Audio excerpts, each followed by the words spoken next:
Hello everyone, this is your friend and I am back with a new fanfic part 1.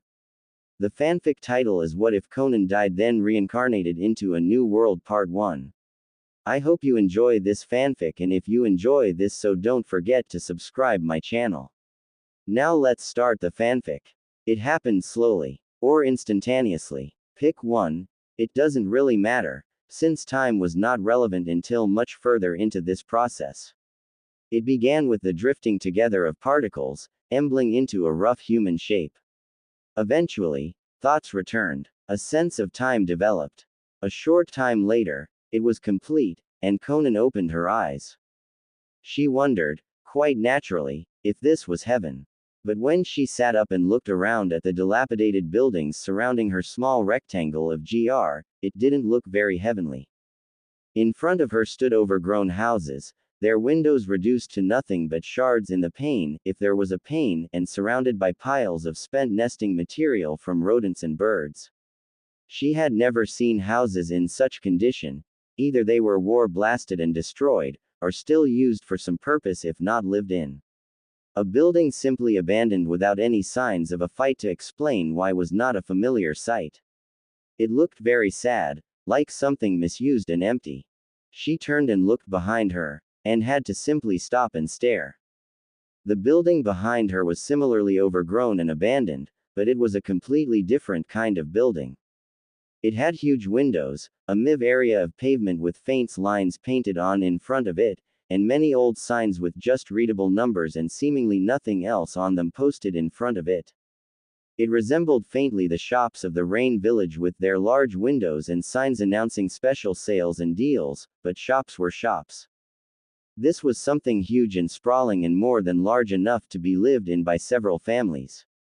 What could be big enough to require this much space in order to sell it? She glanced around with quick, hardly noticeable jerks of her head. No matter what it was, the sheer fact that she didn't know and couldn't guess was a bad sign. Being uninformed in possibly hostile territory is never a good thing to be. She tried to stand, and wobbled a bit with sudden disorientation. It felt as if she'd been lying there long enough for her legs to fall asleep and her heart to get used to inactivity. How long had she been lying there before waking up? That was unknowable. The blood came back to her head, and she stood up. She looked down and took stock of what she had. All of her clothing, intact and non-bloodstained, her ninja tool pack, the minor contents of her pockets. In short, everything she'd had upon death. That was good. She made some signs and paper briefly appeared and formed into wings. So she had her jutsu too. That was very good. There appeared to be no immediate danger, unless the diseases to be caught by urine-stained nesting material counted. The amount of broken GL made her very glad she wore such high boots, with decent soles. There was no telling who or what could be hiding among so many abandoned houses, but none of them had signs of battle and most had been very recently occupied by the sorts of animals that were the first to flee at human activity. In contrast to the openness and complete lack of defense provided by the large storefront, a maze of abandoned houses seemed much safer. She looked up at the pale blue sky with wisps of clouds floating in it. It looked almost mystical in how ordinary it was, how completely lifeless and uninspired. Rain clouds did not look much drearier. If this was heaven, it was at least as derelict as the buildings. She expected this wasn't heaven. If that was the case, how could she possibly have gotten here after death? She paused in the middle of the road and looked up and down its entire length. There were trees to the north, and none to the south. It seemed to be all stores in that direction. She continued crossing to the east and considered moving a couple degrees to the south as she scouted. If there were people nearby, it would not do to be surprised by them. For now, it was mid-afternoon. She jumped onto the roof of a house and noted that there were a lot of them. She could spend the night in any one of them. The next few hours passed quickly as she searched through the houses for any useful materials. None of them had food, but she did find a few that still dispensed water through their faucets. The smell and cloudiness made this discovery less than useful. Some may have been abandoned in a hurry, There were still sheets in the bedrooms. There was no reason to take them for now, but why on earth would they still be there? She filed that away as a mystery to potentially look into. Night fell, and as the lights from a vague southeasterly direction became and remained visible, she realized that there were people in that direction, and they did not go to sleep at a reasonable time. Her stomach growled, and she swooped down from the rooftops to head north. She had determined what resources there were in the abandoned houses and on herself. She had located the nearest people and decided they would be best scouted out in the daytime. The most pressing need right now was food, and the forest was the most likely source of that. It was all organized very logically, if a little bent from careful avoidance of the important questions. Alone, in an unknown place, and very likely an unknown world, without allies or familiar structures, what was she going to do? She very deliberately stepped on broken gland, ground her nails into her palms. Take care of the need for food now. Panic and search for her friends later. There was nothing else she knew how to do in this place. She reached the edge of the forest in about 15 minutes running. Perhaps it would be more appropriate to call it a woodland.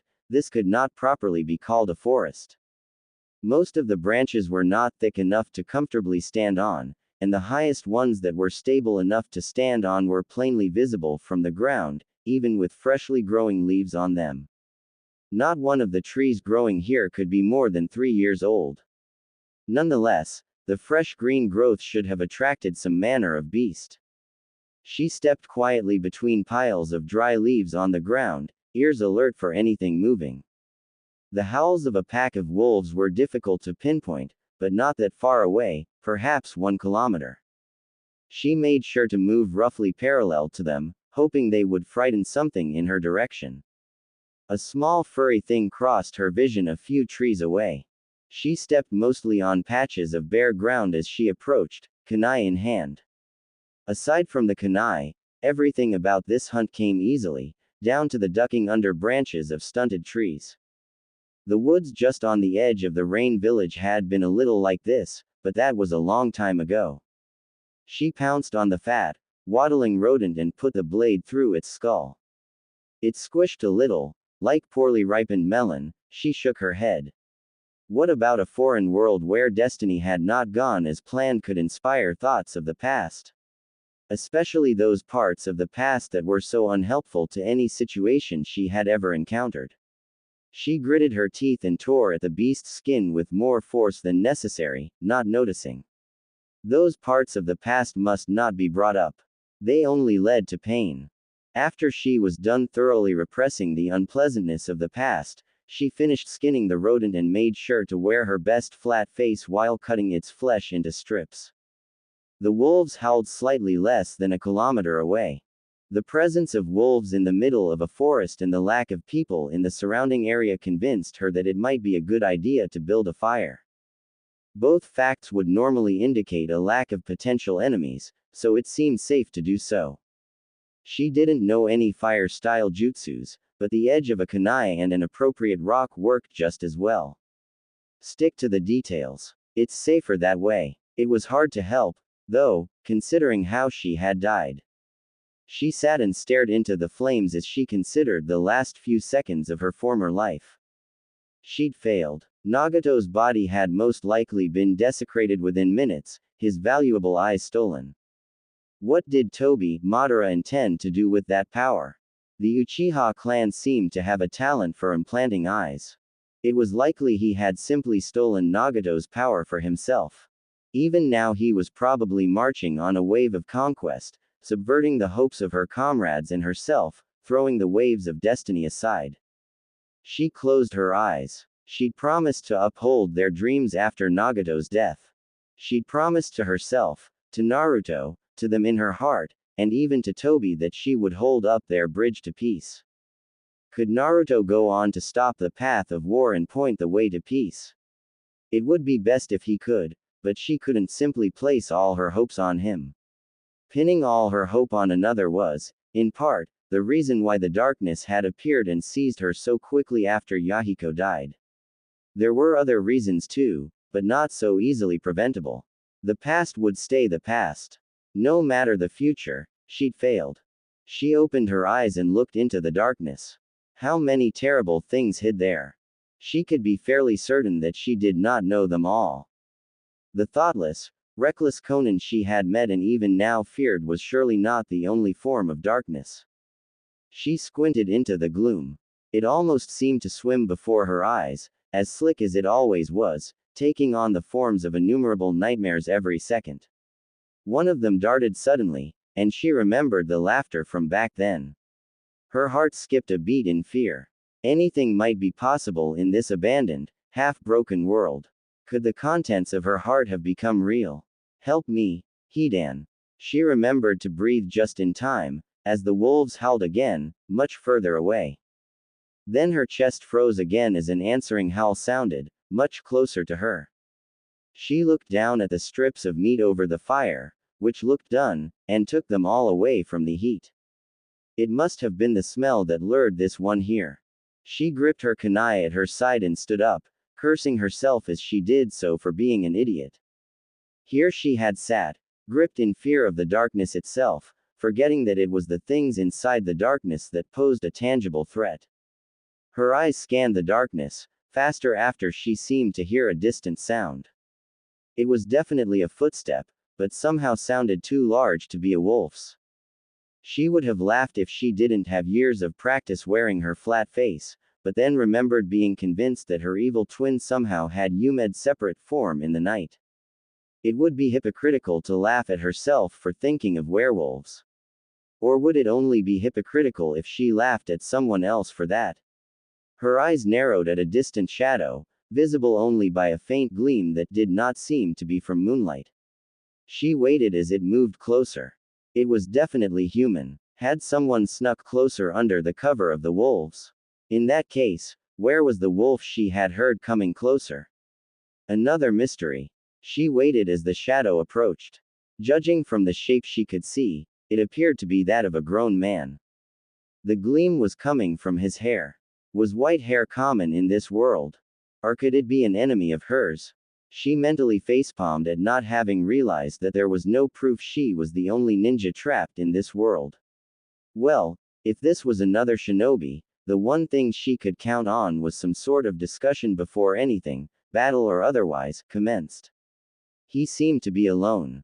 This was a very good opportunity for information. And, if he was friendly, she could thank him for breaking her out of her thoughts. As he approached the fire, close enough to make out some of his features, and ducked under a tree, she held the kunai out in a more visible position where it gleamed. He came out from under the branch, turned to face her, and immediately jumped back with a quick, "Ah." Then he turned slightly red and stammered to apologize. "Oh, geez, sorry. Didn't mean to scare you. I'm an idiot. It's the middle of the woods at night. There's no such thing as not scared.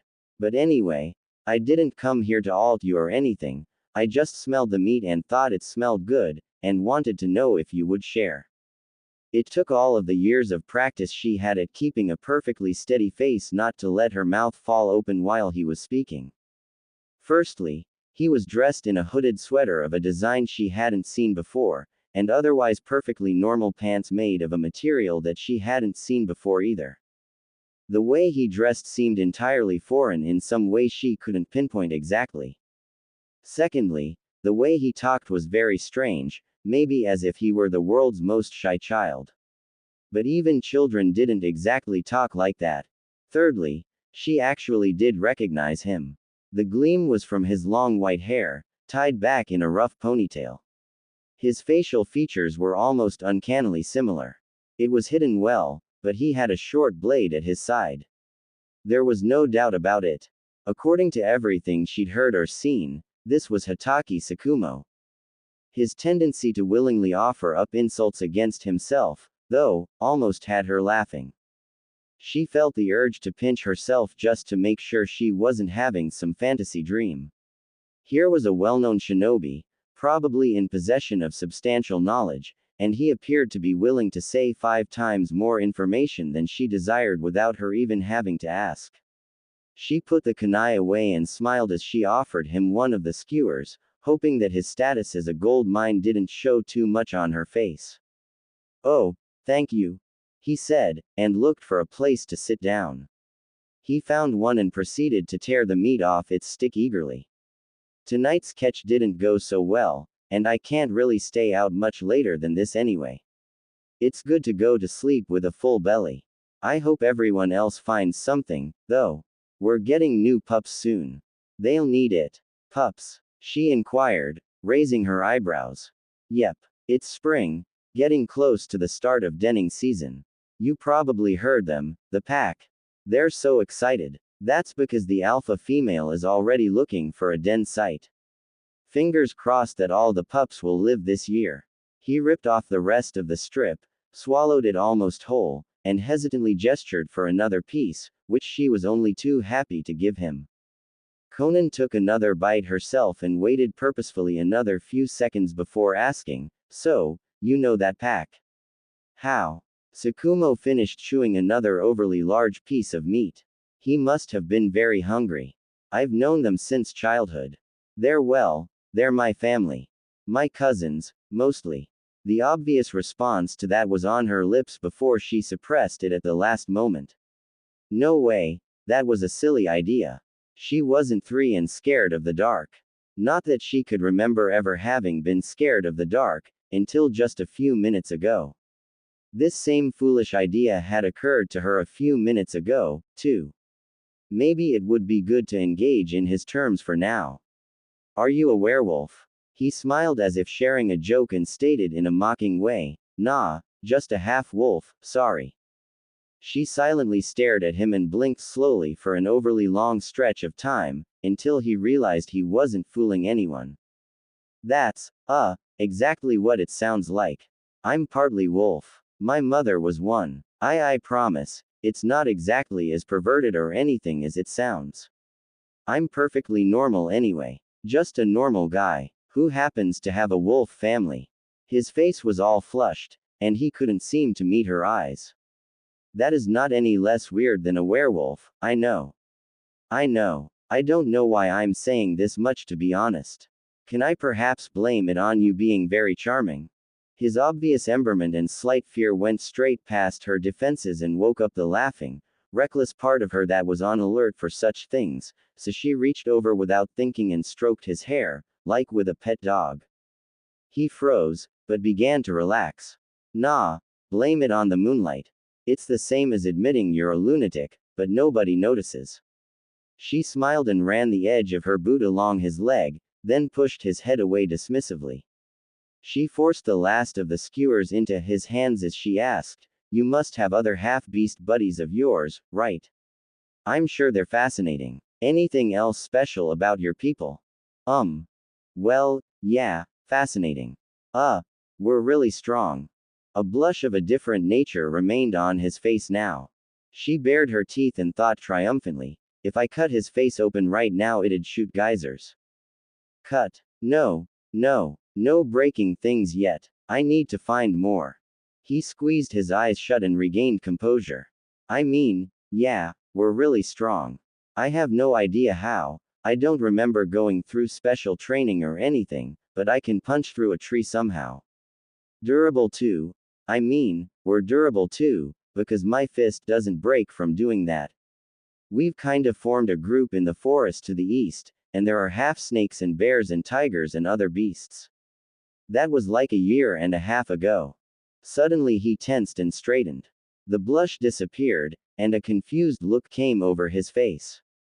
He suddenly looked very much like a man with something to say. She eagerly waved her foot back and forth and had to restrain a purr as he stopped and looked her dead in the eyes.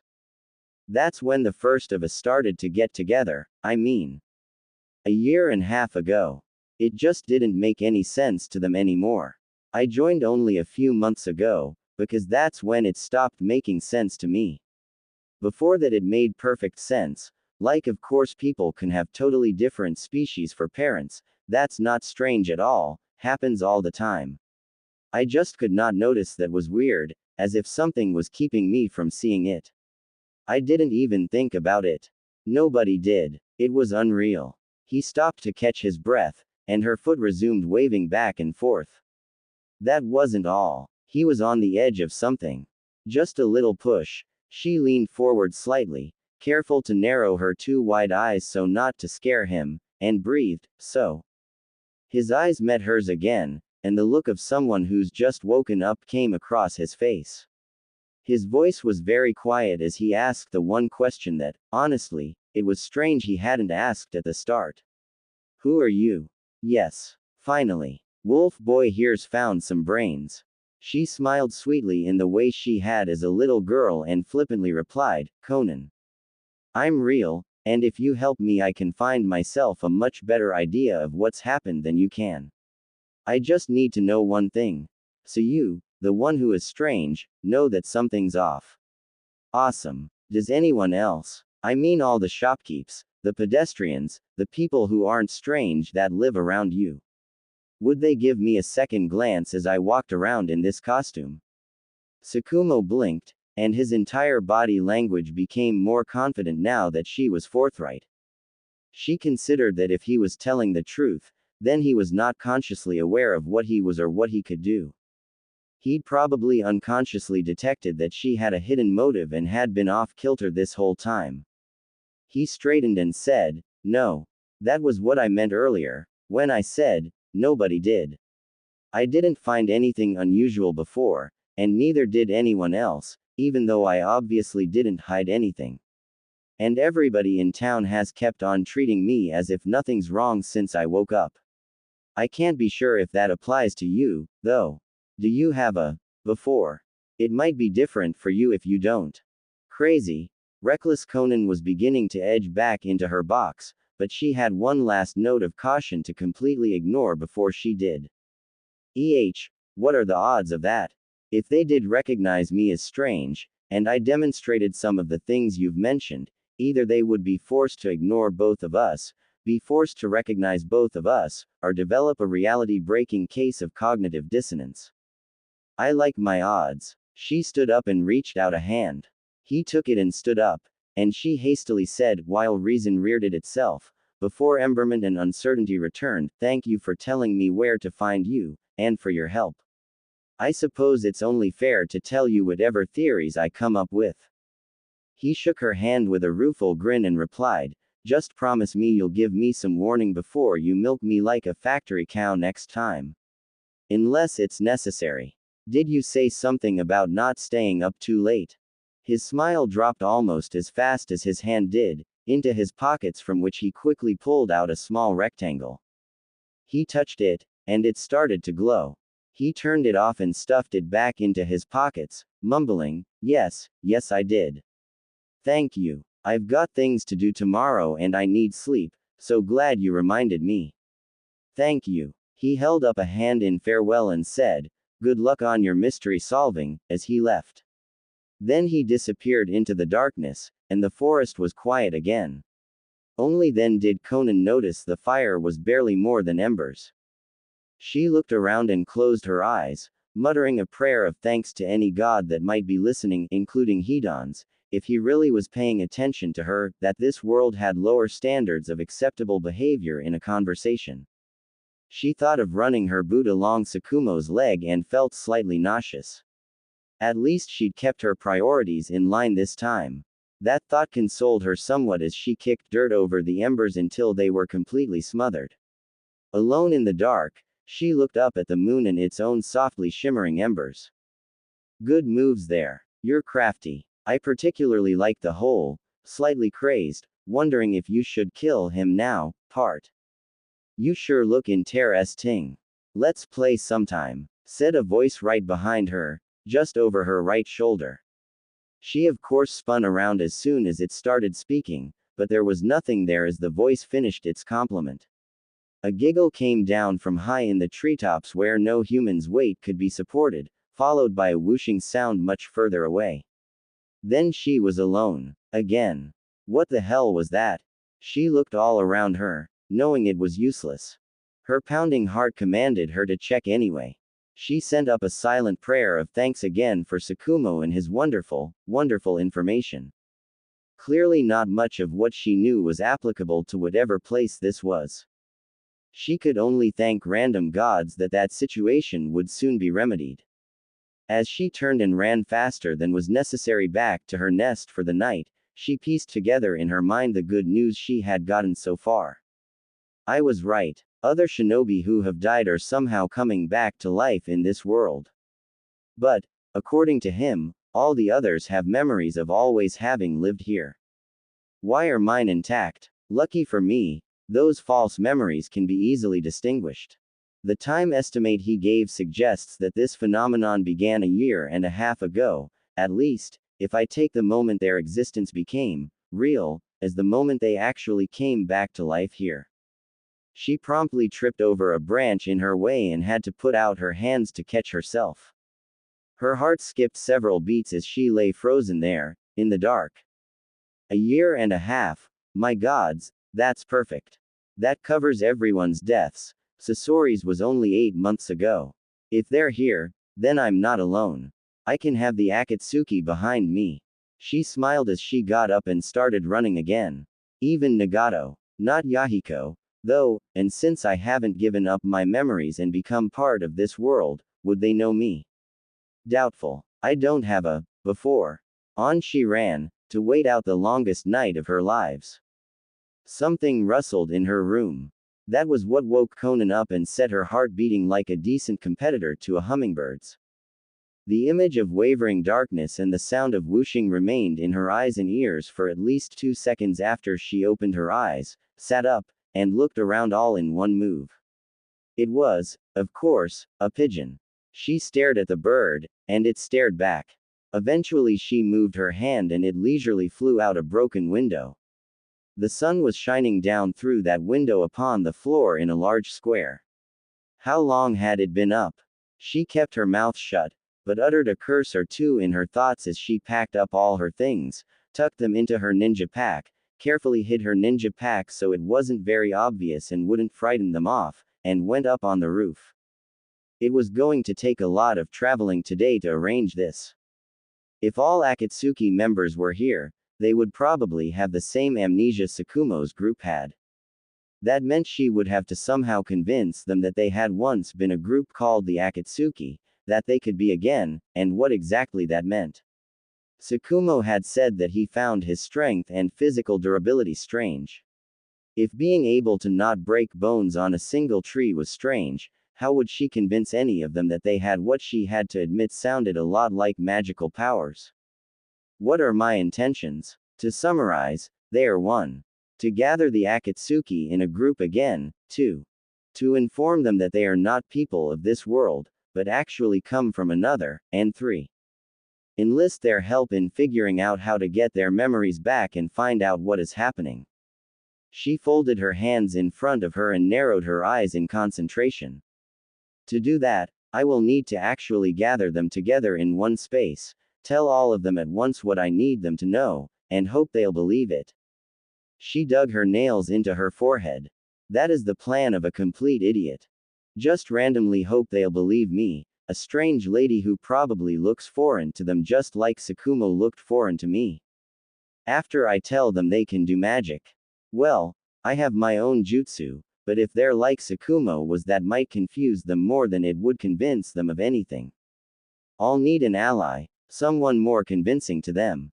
But of course, they're the only allies I have. Well, there's a possibility some of them might be easier to convince than others. Who among them is the least likely to be skeptical, the most likely to believe his own eyes over his ideas of what should be possible, the least invested in whatever sort of life he may already have? She had to laugh. The answer to that was obvious. I have found Hidan's ideal world, haven't I? Ah, but then there was the matter of finding a space to gather them in. Couldn't be too public, or self-consciousness and emberment would injure her efforts. How would she get them to go there? That would require convincing them she had something worthwhile to say while not mentioning what it was, a tricky idea. It all comes down to trust, and they have no reason to trust me. And there was the even trickier matter of finding them all. As an organization, they did not get along very well. The odds they can all be found close to each other are just about nil. And what if they do get along? They might have come to the same realization Tsukumo's group has, banded together in some form already, possibly with others. That could make it even harder for me, as they would have an established order backing someone else. That was the moment she realized she had absolutely no idea what she was going to do. The stage was set for a MIV self-confidence crisis. Don't panic. Think. You've been part of the Akatsuki's founding before. How did it happen? Well, I already was a member of a group, set up by someone else, Jiraiya-sensei. We acted as a group, protecting innocence, not seeking very much to attract new members. New members just came to us, attracted by Yahiko's boundless hope and his terrible speeches. We never asked membership of anyone. Yahiko just had the gift. He had Jiraiya-sensei's hope and he had the look in his eyes to share it. He could share that hope, and Nagato had the power that could believably make that hope possible. What did I have? I looked nice. That one man who joined early on wanted to be with me.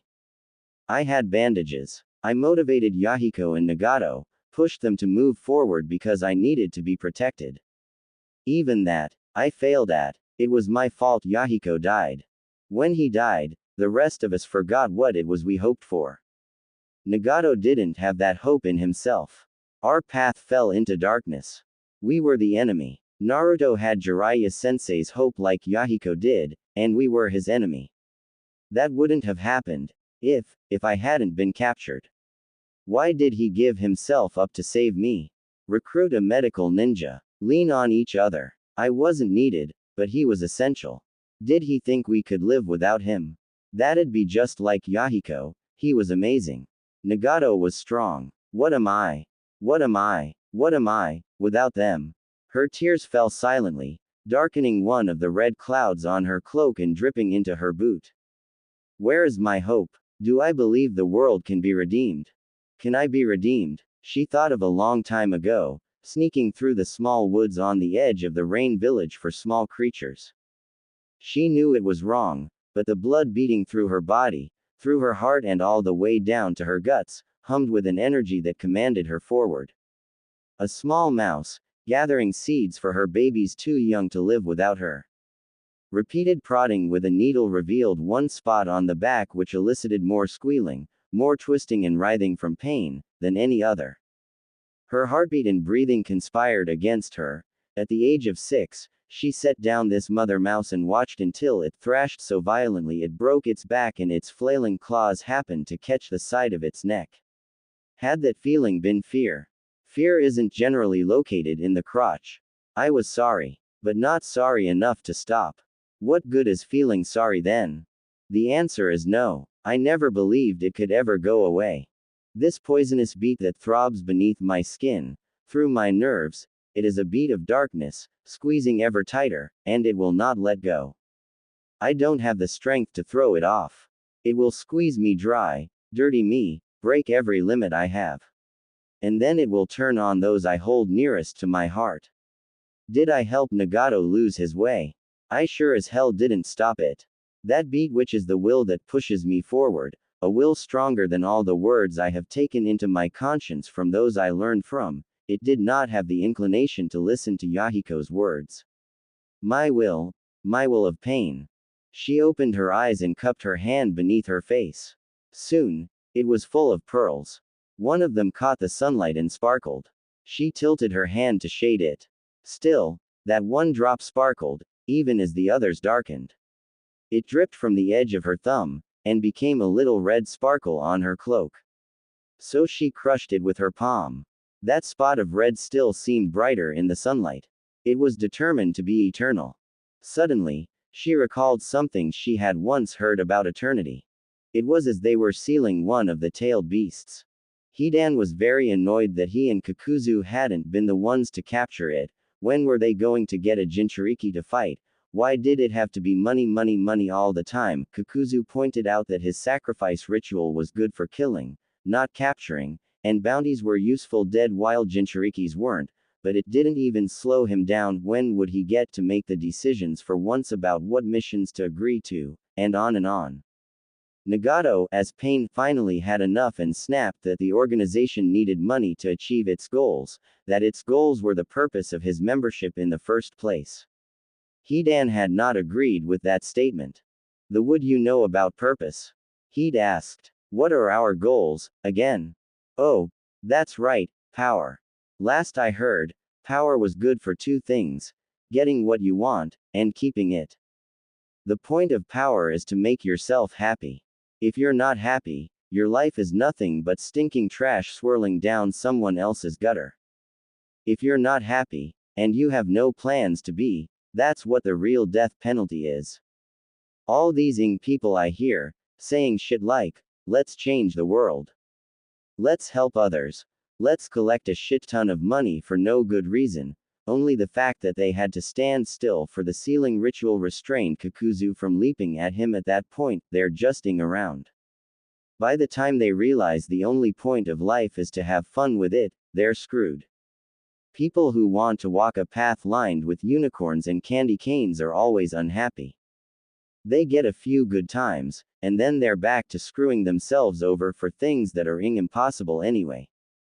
I hate that word, sorry. I've never been sorry. I'll never be sorry. Sorry means that you have no sense, because anyone with a sense of basic math can see that one moment is not equal to a billion other moments. 1 hour of SN ain't equal to the years idiots spend feeling guilty and sad for it. If your life is forever ruined by one thing, then just kill yourself. If you don't want to kill yourself, don't be sorry. I don't plan to spend the rest of my immortality swatting myself upside the head for everything other people say I've done.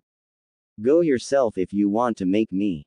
My purpose here is to further my own happiness, no more.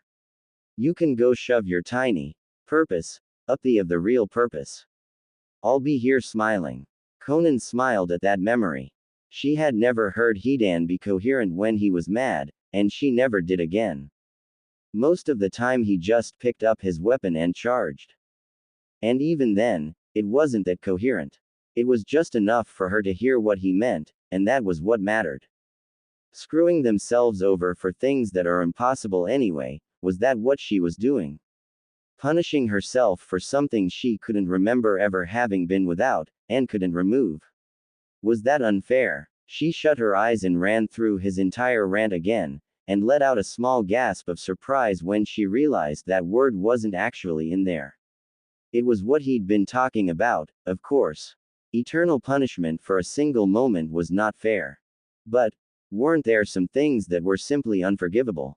She recalled Nagato at the end, realizing what he'd become, not wishing for redemption. But he had died right after. The real death penalty. His death had made it more noble, in a way. If Nagato had kept living, always sorry, it might have been something like a different, much sadder death. What did her will have the inclination towards? Why, that was what all wills have an inclination towards.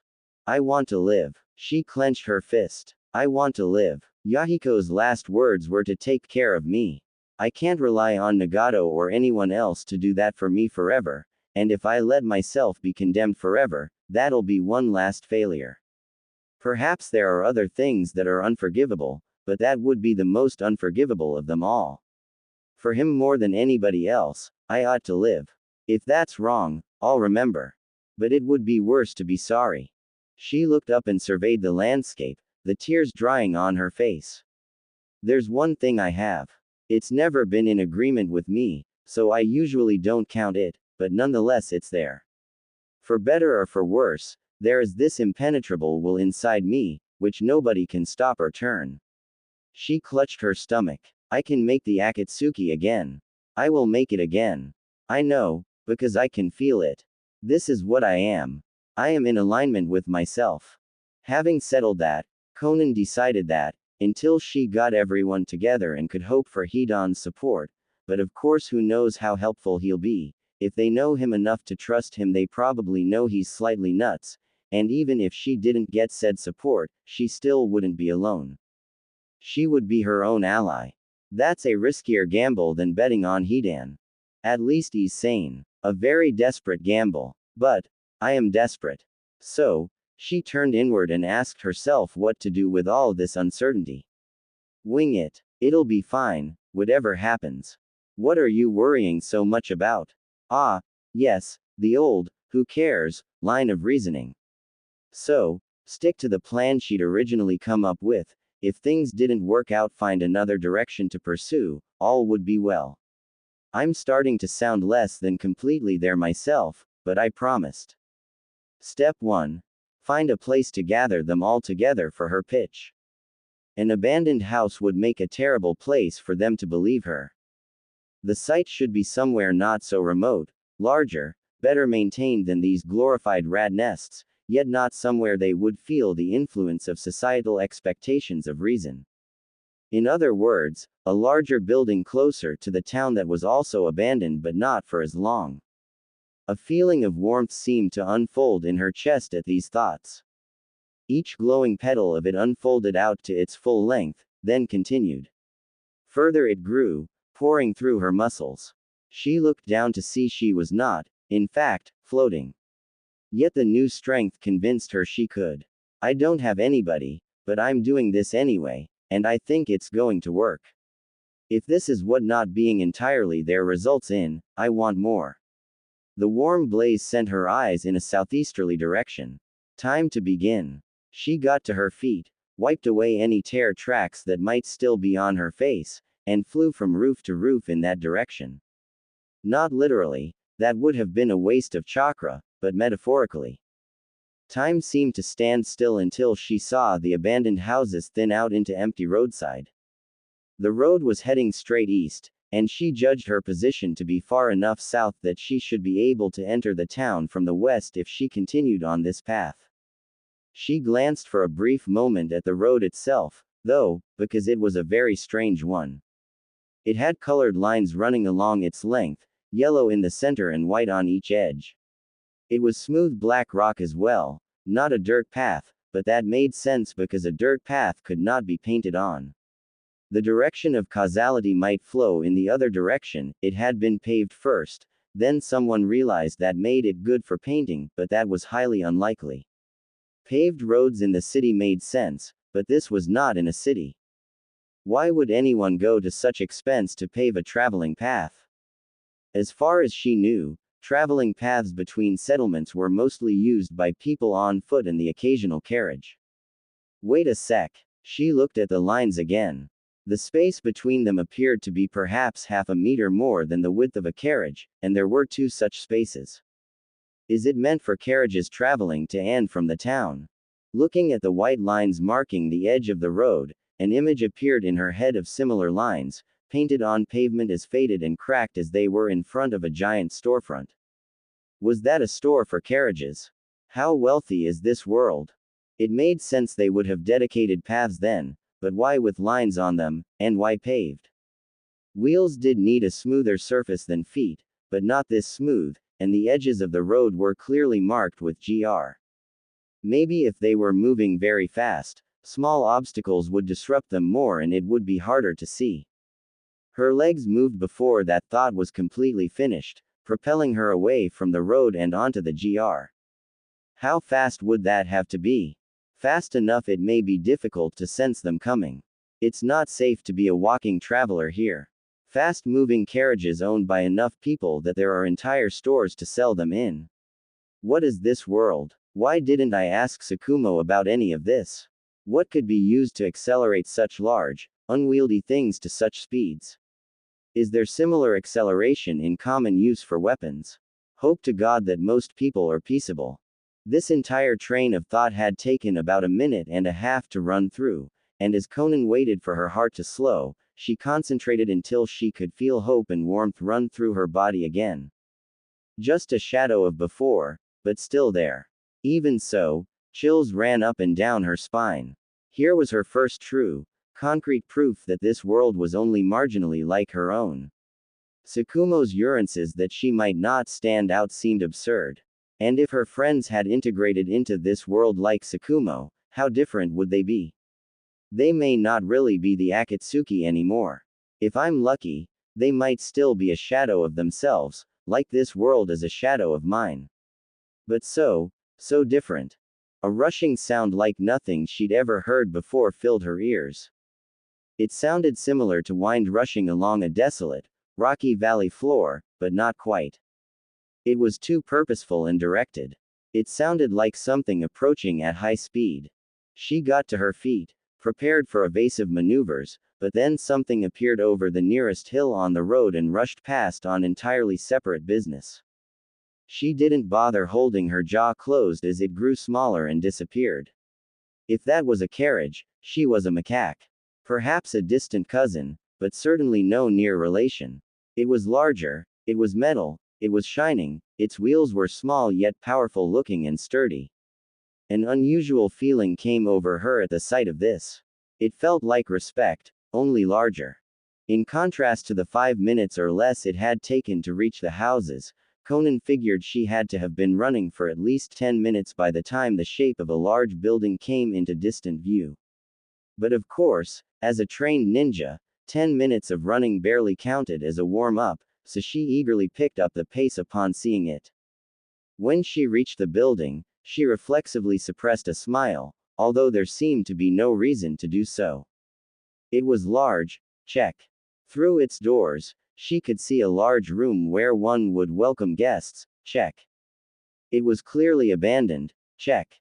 But it was still in good condition, with even its pale outsides not much tarnished, check. She examined the large paved area in front of it. The white lines were more obvious, since it hadn't been left for as long as the large store, but the pavement was in an unpleasant condition and everything was quite exposed. Konan, as a ninja, did not like the last one, but of course she realized that may not matter to the others. It didn't matter anyway, because she was standing near a part of the GR surrounding the building which was flat and almost even to the road. There was no reason those things couldn't move over such flattened GR, and she investigated the side of the building to determine that yes, there was a path leading to a flat area of dirt next to the building. The entire back and some of the sides were surrounded by the forest which was pressed up against this building, so that area was decently hidden. Just to make triply sure, she raced to the front and opened the door, stepped inside. The welcoming area seemed uncomfortable in some way she couldn't identify. It may have had to do with the crack in one wall, so she moved into the rest of it. The ground floor had several large rooms, but only one caught her attention as she peed. As with the welcoming room, she couldn't be sure why. It had a long counter to her left with shelves above, and the right had some short cabinets. In between, the floor was tiled with some sort of decorative pattern in white. The lights on the ceiling were not extremely harsh, but seemed to have dulled over its time. She retroactively realized that the building also had electricity. There was another entryway on the other side from where she entered, and that one did not have a door. The entry she stood in did have a door, but it was propped open. Perhaps that was why it felt comfortable. This room was not an easy trap, nor too exposed. At last, she was sure. If there was any reason someone would want to convince me there was a God, they just succeeded. I have no idea why, but something inside tells me this is not too good to be true. It's just too good to be coincidental. It could be luck, but a flicker of a thought went through her mind. It asked, "Why are you believing in these things?" The flicker tried to conjure up fear at her sudden inability to stick to reason, at the idea that there could be something influencing her, etc. That was its downfall. Said flicker was almost instantly crushed by the signal of faith that was telling her these things, and as a result Konan would never realize her inner transformation until it was too late. The groundwork had been laid over the past few years, this was merely the catalyst. She left the room and continued searching, this time for a writing implement. Eventually she found her way to a room that had a desk in it, and as she looked through its drawers she found a strange blue tube-shaped thing with a tapered point. It looked similar to some writing implements of her world, but of an odd design. She created a single sheet of paper with her jutsu and tried it, finding that it did dispense ink somehow. Remembering some numbers she had seen on a post near the front entrance and a faded sign that seemed to mark the road it was on, she returned outside and wrote them down. She had directions to give to her companions, presumably they would have those vehicles to get here. There was a decent-sized room to speak to them in. Konan decided to stop thinking about how perfectly everything was lining up for her to get the Akatsuki back together. It was taking too much time. She turned and retraced her steps, making her way back to the original fork in the road by midday. Once there, Konan paused for a moment to consider her next moves. There were some considerations to be made before just blindly charging in. She looked both ways, crossed the road, and settled in a hollow under a tree on the opposite side. The shade was pleasant and helped to cool off her cloak, which had soaked up the sun and was now radiating heat onto her, but she did not start to relax. She looked up into the blue spots peeking through the leaves above, and considered her approach. Perhaps they wouldn't be as wary as she had been when she was approached by a stranger, but expecting them to be comfortable would be like expecting them to be retarded. She would have to come up with something to say in a way of holding herself that would put them at ease, make them more receptive to her proposal. She knitted her fingers together and rested her head on her knuckles, pondering. A few lines she thought of and considered, but ultimately discarded, and Konan had no idea what ped for harmless and not up to any trickery in this world. She did narrow down her list of details to include to the bare essentials. Any more would be too outlandish, but aside from that she concluded that speaking and acting natural, not scripted, was likely to work the best. The next consideration was how to find them. That was a complete unknown, since she had no idea where any of them were. She figured that the best she could do there was some variation of hoping she got lucky again and was able to reach all of them. But how to get them all in that building together to hear her? Should she ask them to come at a specific time? No. That's demanding a little too much, to ask them to make plans just because I want them to. It may be easier for them to be spontaneous, to decide to listen to me on a whim rather than on a decision. Decisions take reason, and there is no reason to listen to someone who really doesn't belong here. This train of thought suddenly reached a switching point, and a possibility occurred to her that she really should have thought of earlier. Why am I here? It felt at first like waking up from deep unconsciousness, which is to say, perfectly natural. But being reanimated in another world is not perfectly natural. Is there any chance I was brought here for a reason? That would certainly explain her unrealized growing conviction that she was not alone, not unseen, perhaps not unpossessed. I do feel somewhat like a puppet. But I did agree to this, even if it was under distress, and it feels good. I suppose if someone has done something to me, and I am here for a specific reason, I forfeited my right to complain a long time ago. The spots of deep azure appeared to dance before her, even though she knew it had to be the green sprouting leaves that were moving. Konan blinked, and the illusion disappeared. Why is today so much more beautiful than yesterday? She shook her head, stood up, and turned, ready to walk into town. How can I have lived my whole life in a state of uncertainty, never knowing, having to make my own answers, and yet not encounter such sprouting fields of questions before today? Maybe it was a consequence of being alone. That thought induced her to start running into town. Sprouting fields of questions were not fully good things, and she was starting to get tired of them. Once the sparse trees gave way to functional buildings, with other people in and around them and everything, Konan found herself doing something she had never even contemplated doing, wonder gazing. Similar to tourist gazing, only she was genuinely interested in learning about what she was looking at.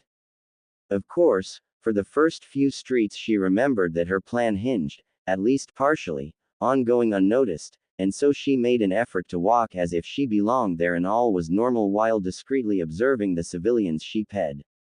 A young woman peered at her closely as she ped, and Konan quickly found a post behind a corner to watch this woman from, but upon doing so she saw the young lady peering in a small mirror at her own makeup and looking dissatisfied.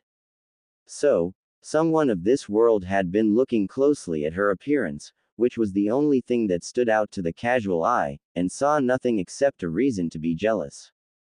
Konan considered the matter and came to the conclusion that someone primarily interested in appearance should be the first to notice of anyone, so she took that as a sign that she would go unnoticed as hoped. Not of course that there had been serious doubt of that. Once that was resolved, she had her attention available to focus on other things.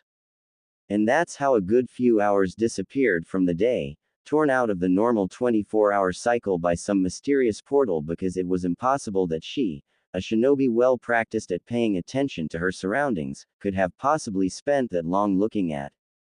How many things? It was hard to remember. So instead she attempted to count the things she had learned, after finding a place underneath a tree in the park close to the center of town. Konan adopted her thinking posture, with her head on her knuckles again, and tried to summarize. She'd learned the relative location of the park, for one. So she had to have made her way around town, learned its approximate borders.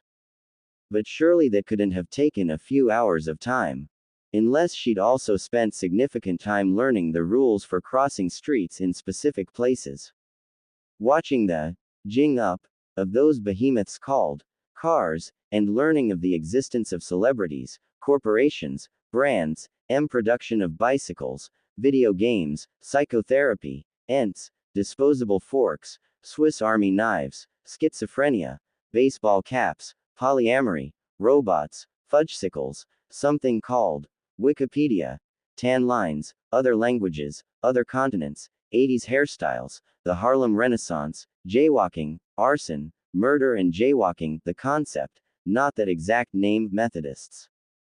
Her eyes snapped open, and she wished for a calendar to check to make sure she hadn't accidentally spent 27 hours instead of a measly 3 simply immersed in this world. Was this normal here, or was she in need of some of that psychotherapy? The sky above indicated that it was mid-afternoon, so she invested a not small amount of effort to pushing all this new information out of her head to make space for her thoughts. Priority 1. Find the other Akatsuki members. Or at least, the strangers that looked like them. Nothing in the past few hours contradicted her previous thoughts that she should look somewhere people usually get together, such as a bar, so she didn't have to do much thinking to decide what to do. The only problem was that she didn't exactly remember where a bar was. She'd seen one at some point, but she didn't remember its exact address. She thought it might have been near the car crash site, but couldn't be completely sure, and the vehicles had probably been moved by now. She sighed and stood up, deciding that she'd probably find it the same way she'd found it the first time. Not to mention, if any of that had been true, there might still be a residual connection leading her to him. Konan forgot to consider the possibility of finding anyone else first. She wandered pretty much aimlessly, looking for any indication that someone was going to or coming from the bar. 1 street north, then 2 streets east, then west 1, north 3, east 1, south 5, east 2, south 2 and west 1. She paused to consider how useless going in a circle probably was, when a sound caught her attention. It was a small sound, of someone moving quietly. That was precisely why it attracted her attention. She turned around in a hurry, only for something to move on the other side of her at the same time, between her and the wall. It was also the sound of something moving quickly. The only reason she hadn't instinctively leapt onto the nearest roof was because her ears had somehow put together a picture of something small from the noises. Not that small couldn't mean dangerous. She spun around even faster, following the unknown being's path, and caught a glimpse of something black flowing around the corner at about mid-thigh height. Less than a blink, and it was gone. Anyone else would have wondered if they had imagined something, but that thought didn't even occur to the reasonably paranoid Kunoichi. She followed it to the next intersection and spun around the corner to face north in the space of 1 1/3 seconds. What she found there was nothing. No small animals or children with long black hair, nothing else that could have created that impression, nothing. Her eyes instantly traveled up the street to the next intersection, attempting to calculate exactly how fast it could have been moving. She'd traveled almost a complete street west to this intersection, had been only a few running steps away. Something running with excellent turning ability could have made it in the time it took her to finish a complete rotation. But there was nothing up the street either. Nothing, that is, except the exact bar she had remembered. Konan, not one to use coincidence as a first explanation, immediately wondered if this was accident or intention. She remembered the voice in the dark from last night. That voice had been within striking distance, but had not harmed her. It had called her interesting, and expressed approval of what she was doing and how she was going about it. It also blended into the dark so well she could not see a thing while looking directly at its source. If what she was doing was so entertaining, it wasn't a stretch to wonder if she'd just received a very creepy form of eye stance meant to nudge the action along. The streets were quiet, nothing out of the ordinary. Konan checked again anyway, then tentatively accepted this explanation and relaxed somewhat. She prepared herself and began to walk up the street to the bar. After a few steps she stopped. She'd overlooked something. She looked to her right at a metal garbage can sitting on the sidewalk with a lid on. It was wide enough for her to stand in, and waist high. She remembered a clinking sound as she turned the corner. She lightly tapped on the lid, and the sound it made didn't seem quite right, as if the vibrations were being absorbed by something. If it really was that voice, somehow it had known what she was thinking last night. It would not do to antagonize such a powerful potential ally. If it was not, then it would also not do to antagonize someone who just wanted to be helpful. She rested her fingers on the lid and said softly, "Thank you," then turned and continued on her way. She was wrong. As her form grew smaller and more distant, the lid of the garbage can clinked again as it tilted, and lifted up very slightly. A small pair of eyes watched her go. The voiceless one, with pale skin and long black hair, wondered with his golden eyes if she would be his friend. And he was disappointed that she hadn't looked. A ninja, a soldier and a criminal walked into a bar. Unlike the others, the ninja was not here to have herself a good time.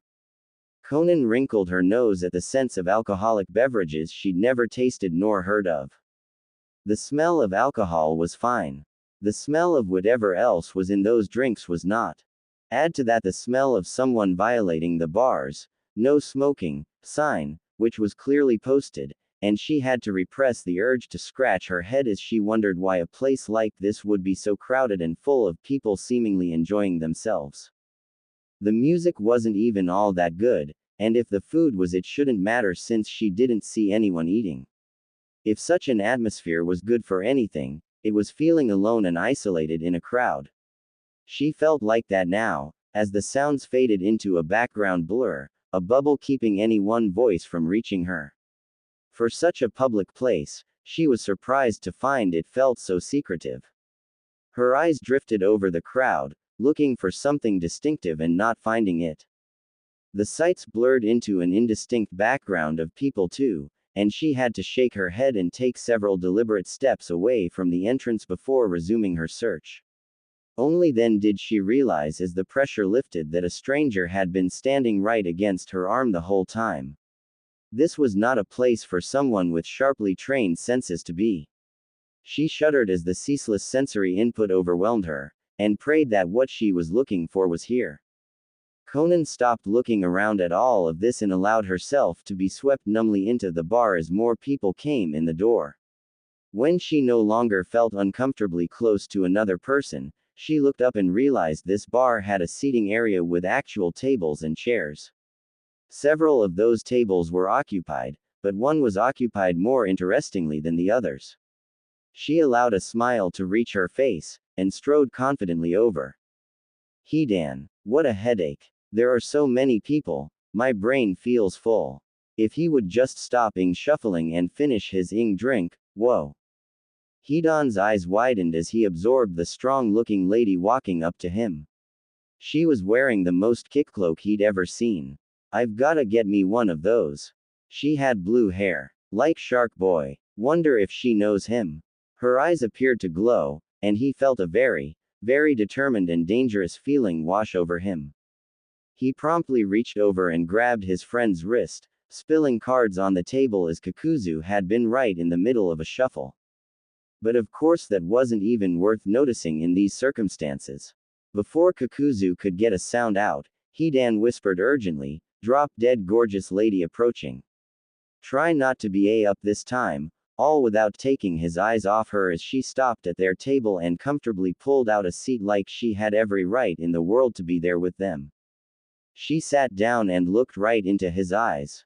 Hidan got a feeling of familiarity from her gaze, and he realized that the way she looked into his face so gladly was like she knew him.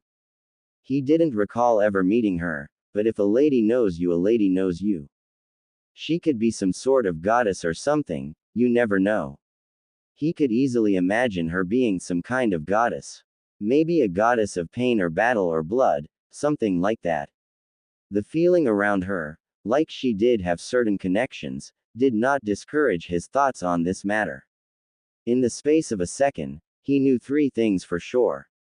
1. She was here for a reason. 2. She wanted him for whatever she was doing. 3. He would absolutely do anything she asked. Her eyes moved from him to Kakuzu, who had stopped his grumbling as soon as Hidan spoke and was now watching her in a very, from Hidan's point of view, unfriendly way. Of course, it was just suspicion at an oddly dressed woman stopping at their table in a way that violated social convention. He didn't remember her either, she was a stranger.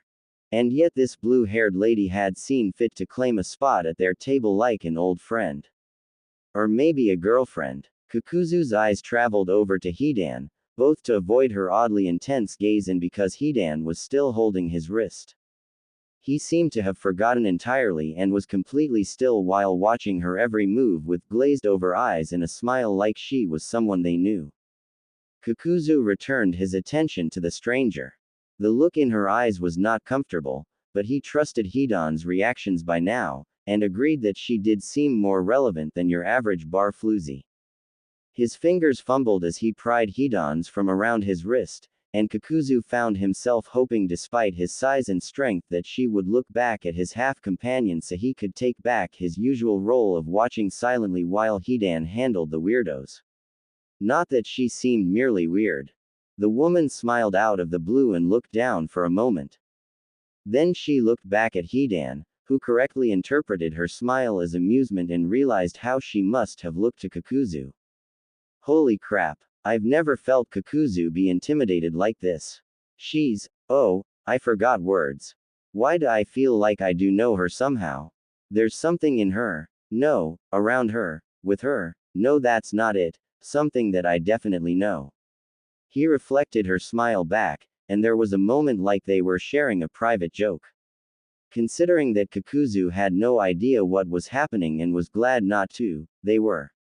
She blinked deliberately, and Hidan almost hallucinated a thunk sound as whatever had just been happening ended and business mode began.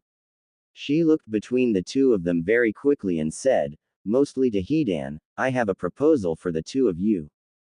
Kakuzu narrowed his eyes, but Hidan's widened and he spoke almost involuntarily, "What proposal?" The woman smiled slightly, a polite smile to get a friendly atmosphere going, not a real one, Hidan noticed, and continued. "My name is Konan. I have something I am trying to find out more about, and I need your help to do so. Actually, I need several other people's help in addition to yours. If you go to this location," she pulled out a piece of paper with something written on it, "I believe I have found a suitable place to gather up everybody and tell you all what it is I want help with." She held out the piece of paper, and Hidan immediately memorized the address written there. Kakuzu decided to break from his usual role and said, "I'll need more information before I trust your word on this." He'd seen the paper too, and recognized the address as being pretty far out of town and abandoned. After the effect her gaze had had on him earlier, he wasn't so sure that she would be unable to do anything to them, even if she was telling the truth about needing other people there as well. Konan didn't have any arguments against that. She looked at Hidan, and experienced a small twinge of relief at his glaring at Kakuzu. Kakuzu looked back, and Hidan just huffed and said, "I'll be there. Any time." No. I'm not sure how long I'll need to gather everyone else. Although she hadn't offered any clarification beyond several others, Hidan thought of Shark Boy for the second time this encounter. Well, if you go outside, turn left and walk 2 blocks, then turn left again. There's an aquarium where a guy the first knows should be getting off work soon. And if you don't turn left, but keep going for another block, there's a gas station with another guy the first know.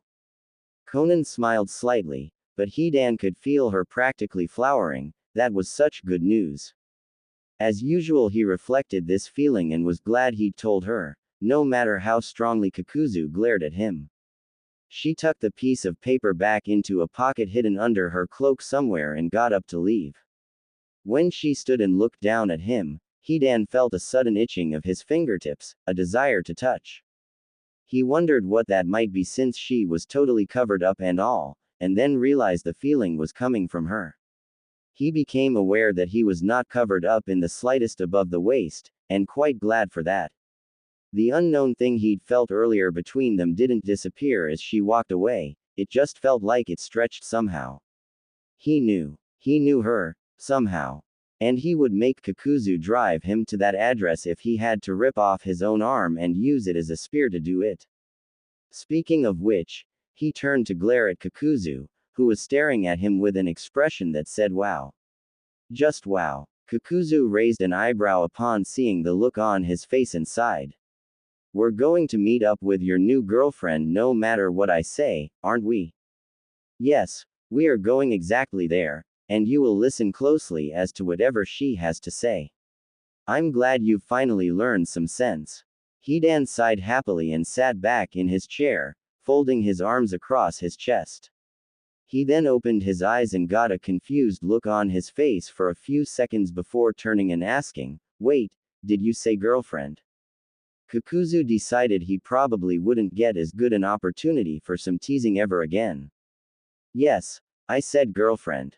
Not that there's anything wrong with that, it's about time you settled down and stopped living like a caveman in the woods. You're about at the age for settling down, maybe marriage, perhaps even kids.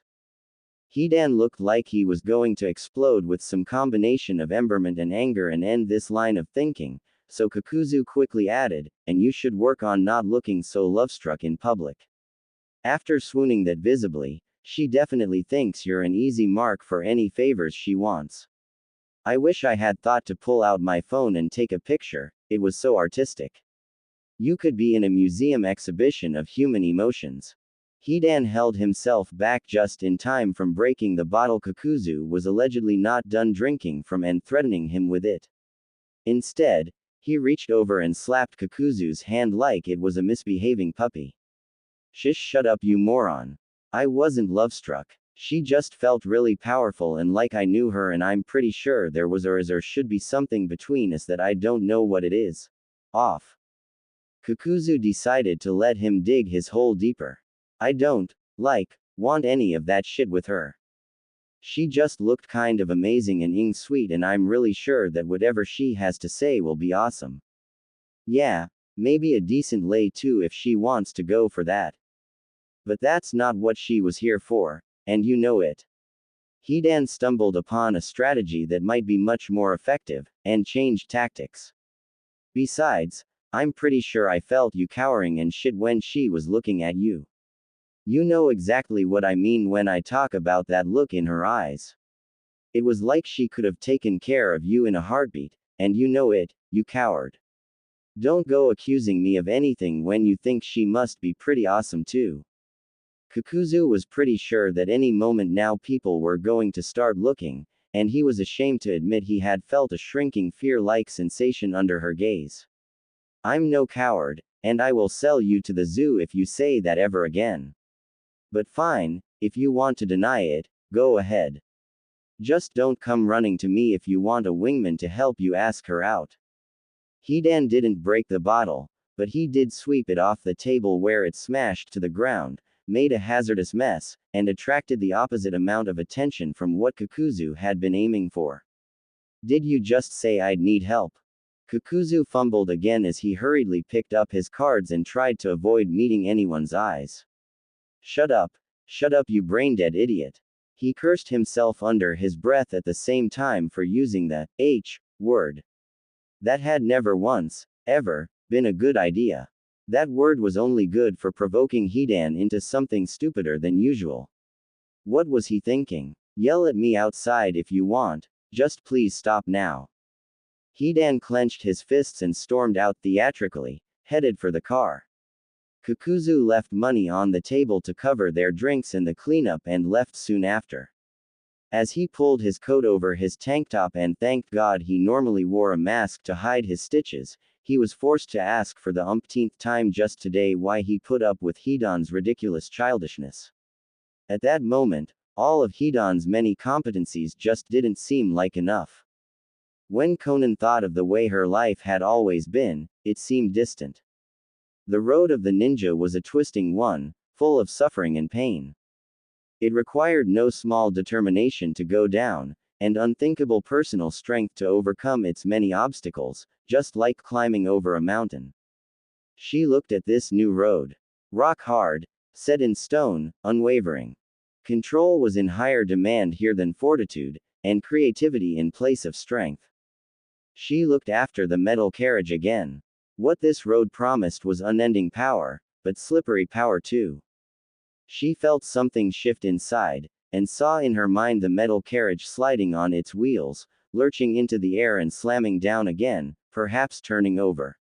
She grasped her stomach, gasping. Do I have that control? I'd better. This isn't a dirt path anymore. She stepped onto the road again, noting that it seemed right this time, and continued east with her ears on alert for other travelers. After a few more kilometers, the road branched. Konan was standing on one of the branches, and the other took almost a 90-degree turn to her left. So, turn north to see what was up there, or continue east to enter town. Step 1. Find a place to get them together outside of town. Step 2.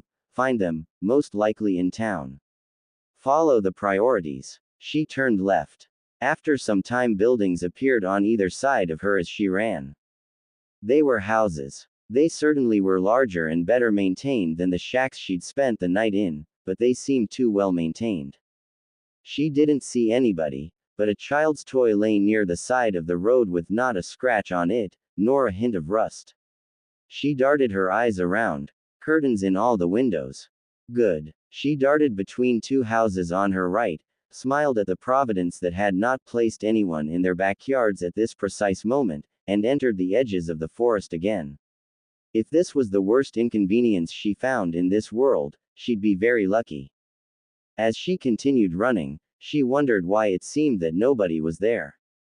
Even in the rain village, where people didn't spend a lot of time outside because of the weather, there was always someone returning home, leaving home, etc.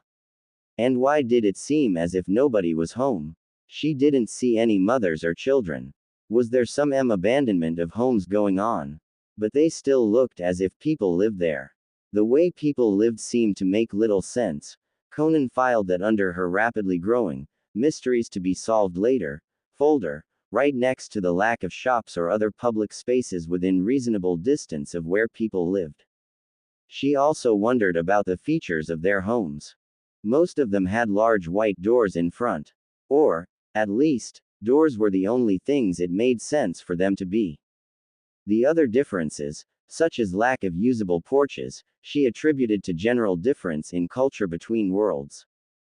But the huge doors, she could not figure out. That would have to wait until she reached the end of the neighborhood, where she heard yelling coming from inside a house that was not as well taken care of as the others. It seemed to be a woman yelling. A man replied angrily, and the front door made a slamming noise as he threw it back against the house while he left. Konan had crept closer to the corner of the house she was now peering around, and she watched silently with her eyes narrowed as the man used a side door to enter the space behind the large white door. It had no visible rust, but the straining sound as it opened suggested this part of the house received no better treatment than the overgrown lawn. Her heartbeat quickened as it struggled upward, and her mouth opened slightly as two round black shapes first became visible, and then the rest came into view. People keep those monsters inside. How could they? Keep that beauty hidden in the dark.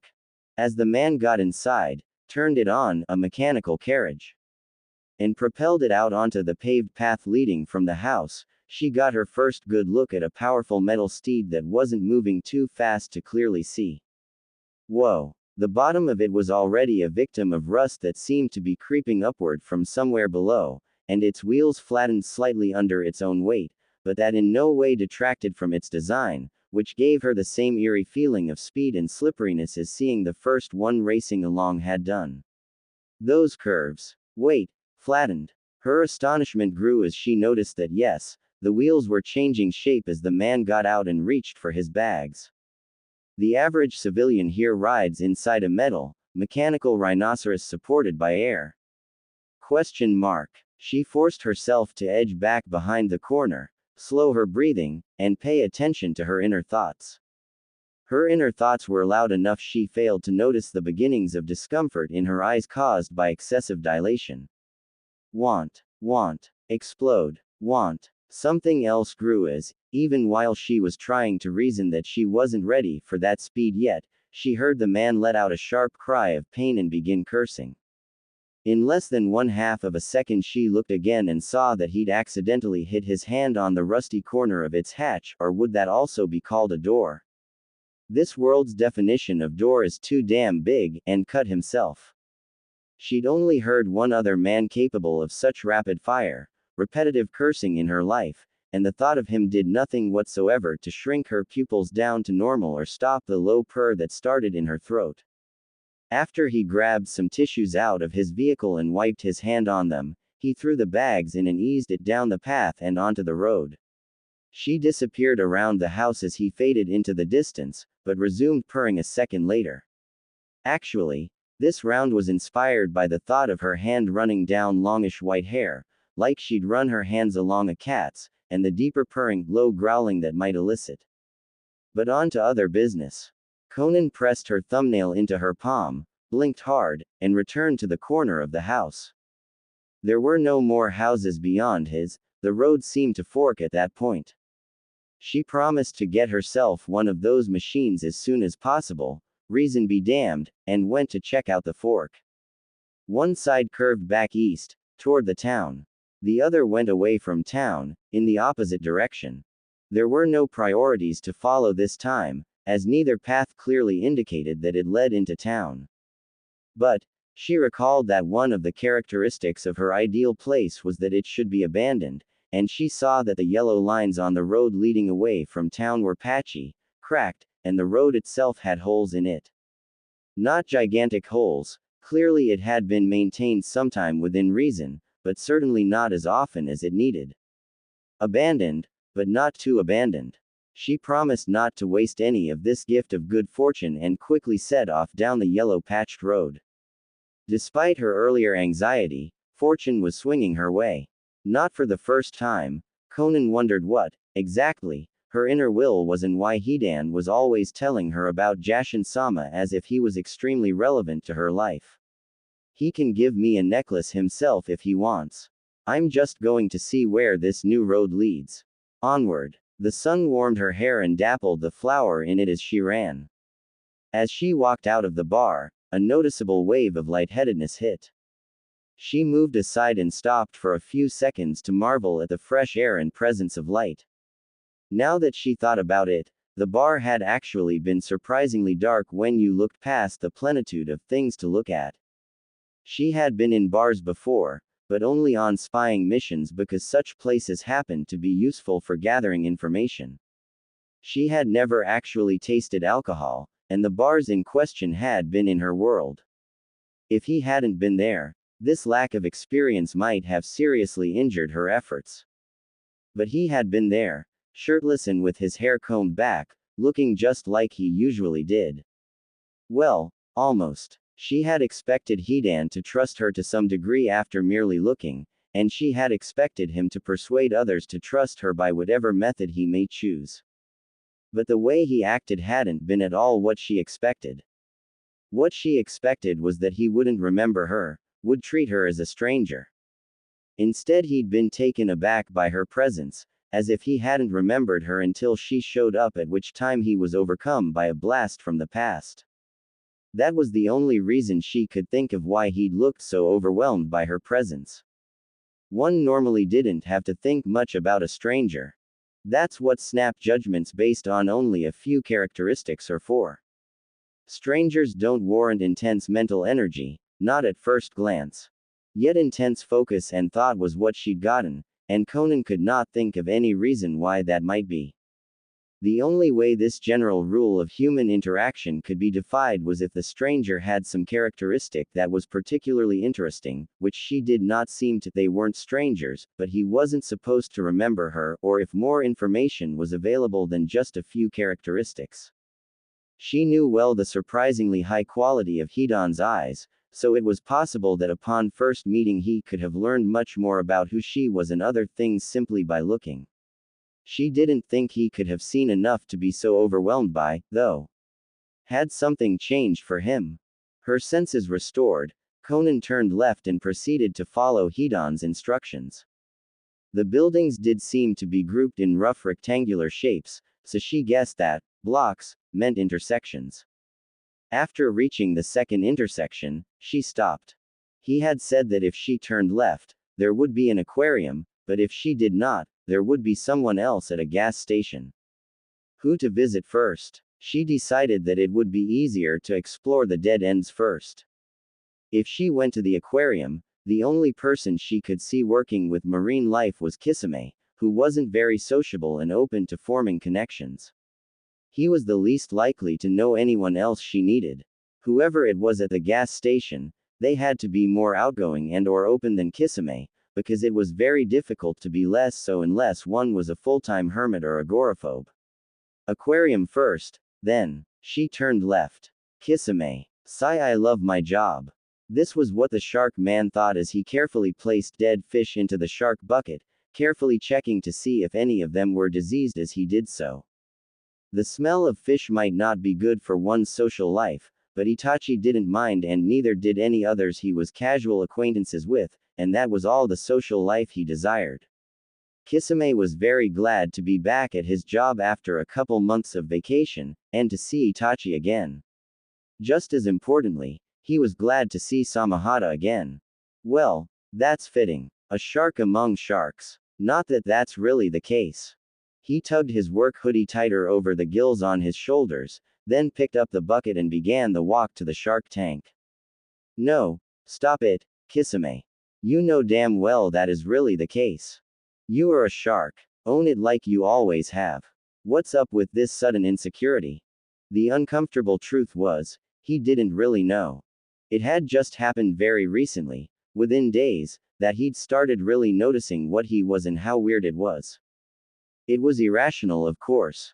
He'd always been very sharky in appearance, and there was no reason why that fact should be different now. It just seemed kind of weird that he hadn't really noticed that other people weren't sharky until that same time. But who cares about that? Insecurity was for people who weren't strong enough to resist social conditioning about their bodies. He was no weakling like that. But still, nobody else has looked at me funny, it's just my own personal discomfort.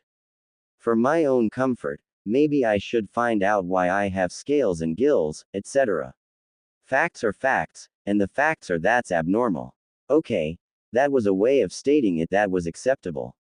Not general insecurity about appearance, just curiosity about a phenomenon he'd seen. That was cool. Also cool were the waters of the shark tank. Kisame looked up at it, observed how easily its occupants swam, and scanned the bottom. His favorite of its fishy residents usually rested on the bottom, which he fully recognized was not something that sharks were able to do.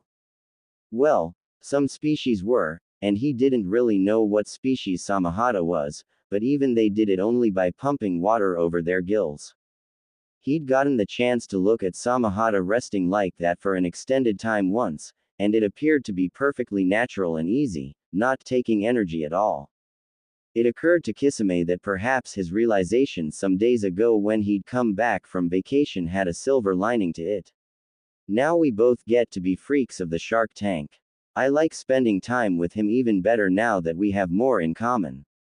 Samahata had never been, but it was easier to think of a best friend as the same gender he was. Today, Kisame got no such opportunity for extended observation. By the time he spotted his dark-scaled pal half hidden under a rock, Samahata had spotted him and almost immediately rushed to the top of the tank where the feeding platform was. Kisame grinned and climbed up the ladder as fast as was recommended. When he got there, Samahata had managed to throw himself halfway out of the water, and lay there slapping the ground with his small pectoral fins. He couldn't raise his head without risking slipping back into the water, so he made a rattling growling sound and wagged his body slightly as Kisame approached. This latest incident was one of many that had previously meant little to Kisame except as proof of how special his favorite was, but which ever since his revelation had inspired fear. He looked around quickly and saw no one except a janitor starting her rounds of this floor on the other side of the large room. Even so, he crouched down and allowed Samahata to bite his hand in the usual playful manner only warily, and with his senses still fully open in case a supervisor or somebody else with authority walked in. As he slipped off his thick gloves, which was a safety violation he'd have been fired for if any inspectors had been investigating at that moment, he wondered why his life seemed to have shifted into such a bizarro dimension when absolutely nothing in it had changed. His fingers free, Kisame was able to reach a very thin patch around Samahata's dorsal fin, which was one of the only areas of the shark's body with exposed skin, and began to lightly scratch. Samahata's grip on his other hand lightened, and he seemed to roll over onto his side like a pet dog while rumbling contentedly. Kisame looked around once more and leaned in to whisper, "Do you have any idea how many tenets of shark biology you are breaking right now?" Samahata flapped his pectoral fins again, but otherwise gave no reply. Kisame stopped scratching, patted his shark friend on the snout, and slipped on his gloves as Samahata wriggled backwards into the water just in time for the janitor to come by.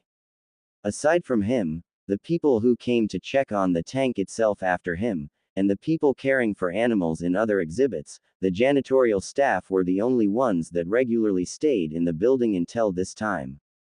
Therefore, he knew this one. She had been hired sometime during his vacation, and seemed to come by the shark tank at the start of her rounds a little too often for coincidence. She was friendly, seemed to genuinely care for the animals she saw as she ped, and had a sturdy but small frame topped with dark brown hair in a short, smooth ponytail. She smiled up at him with a hardly noticeable glance at his broad shoulders as she mopped up spilled water. Kisame noticed anyway and deliberately turned his attention back to the water as he splashed the surface and spread fish chunks and a small amount of blood on it. The tank's smaller residents were the fastest to come up in response, and he slid the smaller fish from the bucket into their mouths as soon as they came up. When the feeding was over and Samahata politely swam out to him, only then did he dare look down. The janitor was gone. Thank God. Weirdest end to a vacation ever. Fretting over my appearance like a little girl, Itachi's acting all funny, basically everything's not how it was when I left. This is no time to even consider dating, even if it wasn't already a good idea to never date someone you work with. Kisame shook out his shoulders and relaxed, but not too much. He still had something to do. Slipping off his glove, he allowed Samahata to munch on his hand again while he pulled out a larger fish, the last one in the bucket. The feeding was part of his work duties, when he had to feed the sharks. His time with Samahata was totally different. He took back his hand and held the fish vertically from its mouth. Samahata wriggled and splashed excitedly before umming the same position in the water. Then Kisame flipped the fish backwards in the air, catching it in the same position for a 360. Samahata curled inwards like an armadillo, flapped his fins wildly to tilt backward, then arched his body the opposite way and waved his tail and fins wildly to turn in place until he was facing up again. I know they have cartilage which is softer and more flexible than bone, but that still seems impressive. Kisame noted that the flailing of his tail and fins looked much more graceful this time than last, and decided to leave off the third move and give him the fish now. Samahata took it and gladly began to rip it to shreds, swallowing precisely none of his prey and starting a feeding frenzy among the smaller sharks. Kisame raised his hand, Samahata flapped his fins in the water, and then the shark swam to the bottom while the shark man smiled, put on his gloves, picked up his bucket, and put everything back where it was supposed to go for the last few minutes of his day. Then he changed into less fishy clothes and made to leave, walking out of the aquarium which was his sanctuary and directly into Bizarro Land for his scheduled without his permission guided tour. Before he could even get the chance to relax and unwind his thoughts from his place of employment, Kisame realized with a start that there seemed to be someone waiting for him. His feelings about this were mixed. On the one hand, his first response was justified annoyance at having one more oddity to add to everything else that seemed a little weird. He did not like dealing with things pouring down all at once, it was much preferable when they rained down one at a time. But no, as the old saying said, life didn't work like that. But soon his attention was captured by the color of her hair, and his annoyance forgotten. He did a double take, or perhaps just extended his first, upon catching a glimpse of her hair. It was blue, a slightly lighter, more cheerful-looking shade than the color of his own hair, but nonetheless it was blue. The same part of him that was annoyed to have to deal with a stranger now lightened his spirits as he wondered if perhaps she knew why everything seemed to be strange all of a sudden. Blue hair was one of the things that was definitely not normal. Some company in Bizarro Land. His eyes then moved slightly, taking in everything about her. He had no idea what to make of her clothing. Maybe company in Bizarro Land isn't always a good thing. His eyes caught hers, and he saw intention in her gaze. Oh. She strode closer to meet him halfway and stopped a little closer than strangers usually did when meeting for the first time. Her eyes didn't waver or even seem to register him, as if she was prepared for this, and she said in a businesslike tone, "Hello," the sort of hello that serves as a quick prelude to more important matters. Oh no, she must be a Bizarro Land native, here to drag me even deeper. What is going on? Konan was prepared to say more, but suddenly stopped to allow a pause into the conversation. She hadn't expected Kisame to be quite this paranoid, although he usually was at least a little wary, but he seemed beyond wary and downright skittish right now. Only now was her head clear enough to fully process all the things she hadn't expected from her first encounter with Hidan and Kakuzu, and the look on Kisame's face helped her recall the similar look on Kakuzu's face. She suddenly wondered why he'd looked a little frightened. It hadn't seemed important in her joy at seeing Hidan again. Was something about her intimidating them? She hadn't practiced looking innocuous after realizing that the average civilian saw nothing, but they were shinobi, not average civilians. What was going on? She lowered her gaze in her head a little, the better to seem unthreatening. My apologies, she said. I have been overly hasty. My name is Konan. I was given directions here by Hidan because I wished to ask you something. You are Kisame, correct? Yes. Was his reply. Hidan told you where to find me? Yes. Ah. Okay. That changed things. Hidan seemed to have his head on straight, and to know who was okay or not without much effort. The white-haired guy had even told him what Samahata was like in personality the first time they'd met face to snout, although the shark put on a fierce face for newcomers. If Hidan had figured this lady was okay to send over, then she was probably okay. Didn't mean he'd take her up on whatever it was she wanted, but this, Konan, girl seemed worth a listen. What did you want to ask me? I'm trying to look into something important. She began. I would like you and several other people to help me find out more about some unusual things around here. She reached under her cloak and pulled out a paper with an address written on it. I've already invited Hidan and Kakuzu to this location to hear what I have to say. Your help would be appreciated. Kisame also had enough ping familiarity with the town's layout to recognize that address is not any kind of public place close to town, probably a decent distance outside it. His first reactions to this pitch were 1. No. 2. Scam. 3. Nah. Probably worse. 4. Seriously. 5. If she's a serial killer or something, she should be better at this. 6. Nothing about any of this seems normal or not freaky in any way. 7. Whoa whoa whoa whoa whoa. Back up to the part where she said investigating freaky things. 8. Is she trying to kidnap me as a freaky thing to investigate? Geez, that's a paranoid thought even for me. And finally, 9. She said Hidan would be there. You said he and Kakuzu would be there. The shark man asked. That was the one thing about her pitch that got him actually considering it beyond how serial killery it sounded. Even if he was one of the oddities she wanted to investigate, he had just been thinking of that himself a few minutes ago. Looking into weird things happening recently was actually a pretty good way of describing what he wanted to do. Itachi, himself, lots of things seemed odd. Kisame had to admit, that sounded like a pretty good way to get at what he wanted to know as well. That is, if he trusted this lady really wanted what he was reading into her words. She'd been just vague enough to sound enticing without letting him know specific details of what she wanted. That was usually a bad sign. It all came down to trust, and right now he had no reason to trust her. No reason except that someone he did trust had found a reason to. Yes. Well, Hidan agreed to. I was convinced of his ability to force Kakuzu into this, so I left it at that. She smiled at this, and it didn't seem overly polite. Actual human feeling entered her face for a split second, and she looked like an actual woman for the first time this discussion. Kisame still didn't plan to agree to anything on the spot, but perhaps. He was definitely edging closer to being willing to do this. Maybe. Once she left and he was free to do whatever without her knowing, necessarily.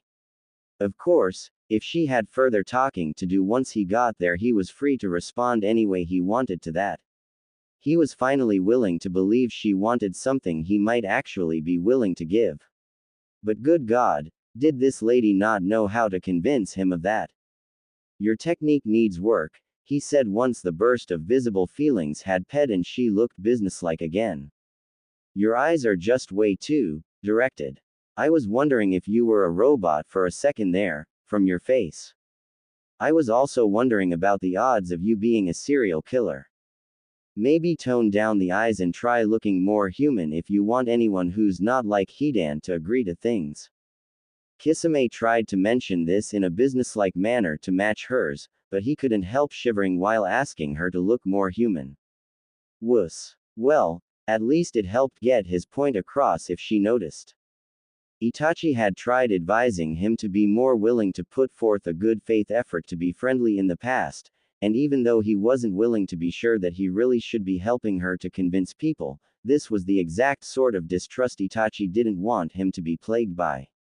Maybe I should try baby steps, not trust the creepy lady first of all people. How do I even know she really did get Hidan to agree? Maybe she just knows I would trust his opinion over hers. More shivers ran down his spine. I don't like to feel so paranoid.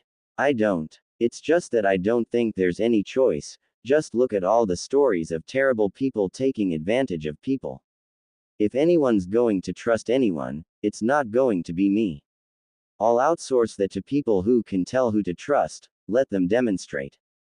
Konan did notice the slight shiver, and she realized her flat face might not be helping her to inspire trust in others. That thought hadn't occurred to her. She focused and attempted to bring it down. Her efforts only partially succeeded. As for her eyes, she supposed lowering them was the best she could do. It was at this point that she discovered that body language in general is just as hard to unfake once one becomes used to doing so as it is to fake it first. It just wasn't coming naturally. She nodded politely at Kisame and tried to inject more emotion into her voice as she thanked him and promised she would try.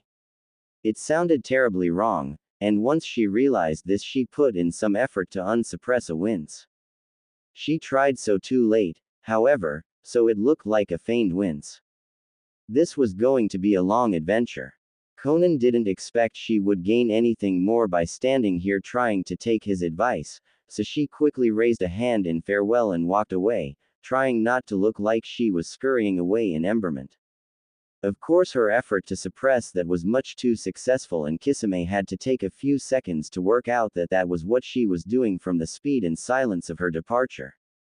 Neither of them felt entirely comfortable, but no matter. He had agreed in his head. She had a gas station to visit. Thank God for Hidan's unwitting eye stance. Konan almost hallucinated a sliding sound as she put that bit of awkwardness out of her head. It was time to visit the next person in her expanding web of contacts. Konan. As she retraced her steps to the intersection and made a different turn, Konan pondered the new information she'd received from her discussions with her former coworkers. From Hidan, she'd learned that she could have quite an effect on the amnesiac shinobi of this world. On the other hand, she'd learned from Kakuzu and Kisame that said effect was not necessarily positive. Hidan had very strange tastes in what he found pleasurable, so she guessed it was safe to assume it would almost always be negative. Tsukumo hadn't reacted to her, but that had been the night before her decision to metaphorically blast down her road and lose control for a while. That and Kisami's mention of her eyes suggested that whatever her powerful inner will was, it was scaring everyone else just as badly as it had scared her. Except for Hidan, of course. He probably liked the feeling of being in front of something that could destroy him. How improbably lucky. I expected him to be more willing to trust me without reason, but I didn't expect his masochism to play a part too. Was that what Kisame meant? Did he mean anyone who's not masochistic like Hidan? That doesn't seem quite right, actually. He was advising me to show more emotion when he said that. It doesn't match. What part of what Hidan is like was Kisame referring to? Regardless, the hardest part of her quest to unite the Akatsuki was over, or so she thought. Kisame was the most cautious and distrustful of others. Surely, whoever was next would be more open and willing to tell her more. Whoever this was could tell her what he'd meant. Konan slowed her pace and walked casually to the corner across from the gas station. There could be no doubt about who she saw sitting there near the door. Him. He can surely tell me everything I wish to know. Just as long as I'm careful. Itachi. He'd known someone unusual was coming for the past 10 seconds or so. As she reached the halfway point of the block, his ears had registered and brought to his brain's attention the approach of someone with a strange tread. Even as the approaching person slowed to a walking pace, he was not fooled by the imitation of a casual manner. Some instinct told Itachi that he was the destination this someone had in mind, and he did not disregard instincts like that. Another instinct told him this approach, strange as it was, did not seem threatening. Itachi did not know why he had an instinct to tell him that, but ever since several months ago he had become very aware that he was not as regular as he'd always thought he was. Or rather, his definition of regular had changed and the blinders come off. I'm not quite what I thought I was.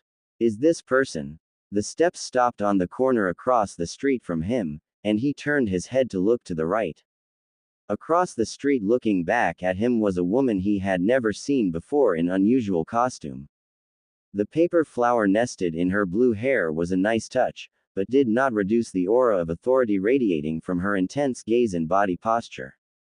Not just authority. Something else as well. Predation. Her form was completely covered by a thick black cloak with red cloud designs on the lower half. This is not a woman to be trifled with. Black conveys authority. Red clouds could mean blood clouds, or perhaps sunset or sunrise. Thick boots with open toes covered her feet, and appeared to extend some distance up her legs. Completely covered, from head to ankle. Even her face reveals little. Only her eyes show anything at all, and it looks hungry. In a way, her appearance was comforting. Itachi hadn't had much time for Kisame lately. He'd been too busy exploring new parts of himself, and did not know how to explain that to his friend just yet.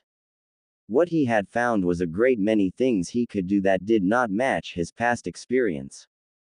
Always peaceful in his dealings with other people, Itachi was curious as to why offensive moves and strategical thinking as in a battle should be easy or natural for him.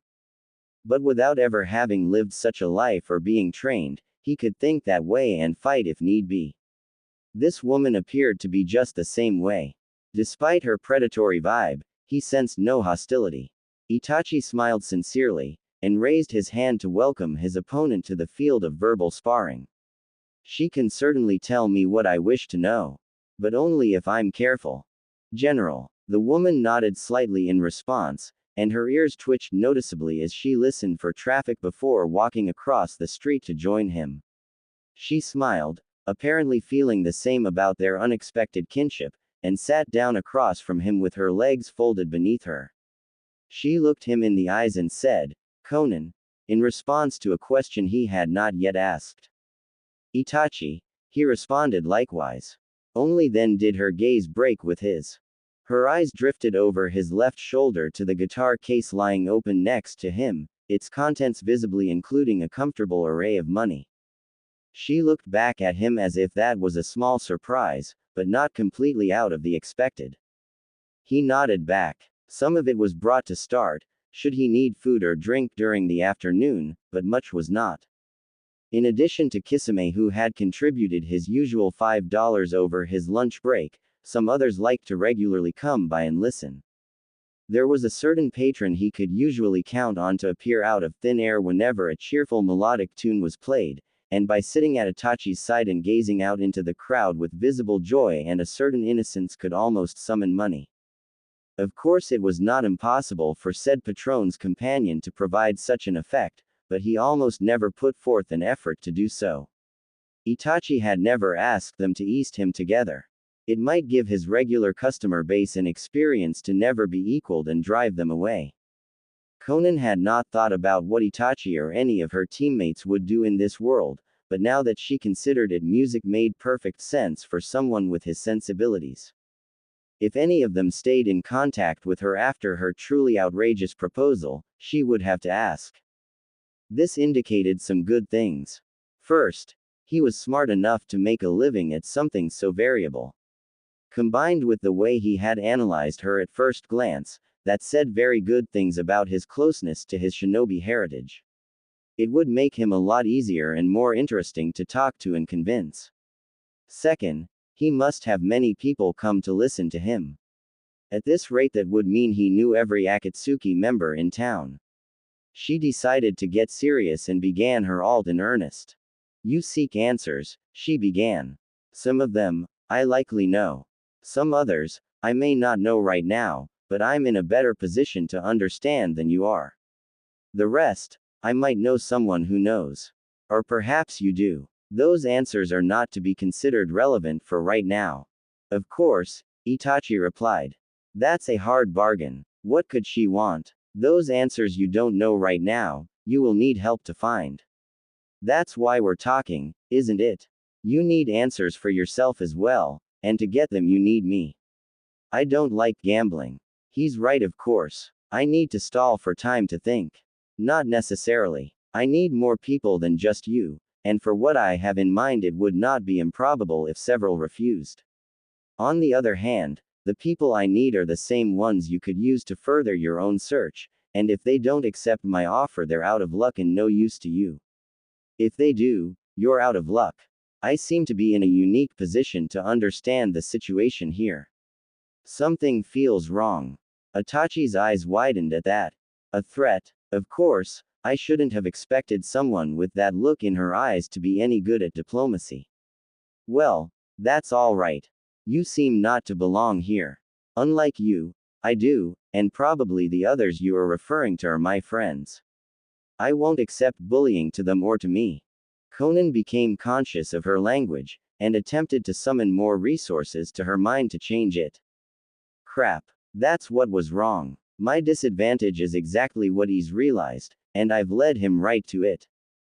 Instinctive hostility to an enemy won't work. I must not think of him as an enemy. But how to think of him otherwise? Bullying? Not exactly. I have no plans to interfere with you and your friends. The reason you would be out of luck is that the answers you want aren't such simple ones that can be spouted off on a street corner. There is a very real strength in numbers, which is why I've already gathered several at a place I deem suitable. I don't need to convince you. I need to convince all of you, which is why I will not reveal what I know, how I know it, or any reason you should accept my knowledge as an answer until I have everyone. Itachi considered this. She's got me there. Whatever she knows, she holds and can release at any time, whereas my help can only be promised over the future. But what could it possibly be, that all of us need to be together at once to hear it? Strength in numbers it is. Why do I need to hear it directly from you? We may find our own answers together. The strength I speak of is not for your benefit. It's for mine. Konan replied. Itachi speaks about understanding things using common methods. He has no idea what he's talking about. Like I said, the answers you seek are not simple ones that can be spouted off on a street corner. The greatest obstacle to you knowing them is yourself. The answers you want are the same as the reasons I have for convincing you and the others to help me. I want you to know them. However, they are so improbable that any individual attempt to convince you of them would likely fail. My reason for gathering everyone is quite simple. I need to harness the bonds you have with each other to break through collective disbelief. Only those bonds can allow you to believe it. Are you willing to wait as long as it takes, become as desperate as it takes, to be willing to leave your little bubble? Refuge in audacity. She thinks I'm not strong enough to acquire my own answers because they have that as a shield. I've always considered myself open-minded, but that's all relative. Open-minded compared to others, maybe. But this is something I cannot explain, and I've tried asking both grown and literal children. Itachi realized that he had no answer. Part of being open-minded is realizing the extent of one's own bubble, so he definitely knew he had one. She didn't belong in town, was on the very edge of his bubble already, and seemed to believe that her own words were further out. I'm beaten. I'm in no position to refuse answers, and it seems I would be doing so no matter what unless I help her. Itachi closed his eyes and lowered his head. No. After some time, he looked up to see her head bowed slightly as well. She opened her eyes and looked at him, establishing eye contact once more. Her nod congratulated him as a worthy opponent. Then Konan returned to business. I need one thing first of all. I need to know where I can find some others. If you are as popular as that case of money suggests, you should know them. I will need Sasori, Deidara, and Nagato. Itachi's ears pricked at that little pause before Nagato's name. What was that for? At any rate, he did know them. Nagato should be easy to find. At this time of day, the sun was descending, and the sky colored everything blue. They usually enjoy the sunset from the park. I wish you good luck with Sasori. Sincerely. He's more paranoid than Kisame nowadays. Deidara has not been adjusting well since he returned from the military. Something to do with bombs, Sasori says. I do not know where Deidara lives, and Sasori will not tell you. He's very worried about Day getting in trouble with law enforcement. He's not going to allow a strange woman to know things like that. If you want Deidara, you'll have to convince Sasori to bring him along. Sasori's not the easiest to recruit for any effort to begin with, and as far as I know he has no desire or need for anything you may promise. He works at the auto shop on the north side of town, normally until late enough that he should still be there if you go to the park first. I don't mean to be discouraging, but good luck. Konan wondered about that choice of pronoun. I only asked about Nagato. No, Itachi implied that would be the easier of my two tasks. Not worth spending too much effort on. It sounded like she had bigger problems. Much bigger. Oh gods. Sasori. Kisami's paranoid, but he generally has reason to act at least. He was motivated enough by my proposal to help him find out more about strange things. Sasori. None of the things that drove him in my old world will apply here, since immortality is impossible to achieve. This version of him does sound motivated, but motivated to protect what he already has and not take risks. By Deidara, of all people. Could I possibly convince him that it would be in Deidara's best interest? Instead of voicing any of this, she thanked Itachi, confirmed that the park he described was the one she'd been in earlier, and got the location of Sasori's workplace. Then she showed him the address of the abandoned building. Only after he closed the guitar case, picked it up, and made to leave did she remember what had seemed so interesting after her discussion with Kisame. Itachi. Konan called. He turned. I remembered a question I was hoping you could answer. It's not essential. I just wished to know, since you know both Kisame and Hidan, what Kisame meant by a certain statement. He felt like giving me advice on how to be more convincing, and told me that I should show more emotion. I believe the exact phrase was, look more human, so that people who aren't like Hidan would trust me. What does that mean? Itachi tilted his head and regarded her in an odd way. She would have asked why, but after only a few seconds he concluded his reasoning with, He's as unbelievable as you have claimed to be, but perhaps a different kind of unbelievable. He briefly ran through the paraphrase she had given him to make sure. If, as you said, Kisame's comment was related to you needing to show more human feelings, he was probably referring to Hidan's ability to perceive feelings without needing them to be expressed. If you maintained a hostile tone but really felt that you were helping Hidan, for example, he would have also felt sincere goodwill and understood that you had no hostile intentions, even if all your words seemed to say otherwise. That's the most likely explanation. Itachi turned again. I should go quickly. Goodbye. Konan. Oh, I see. Or at least Konan thought she did. I should have thought of that myself. Hidan likes to make judgments of people, it is essential to his survival after all. I didn't expect it to be known to others, but he seems to actually have a social life in this world.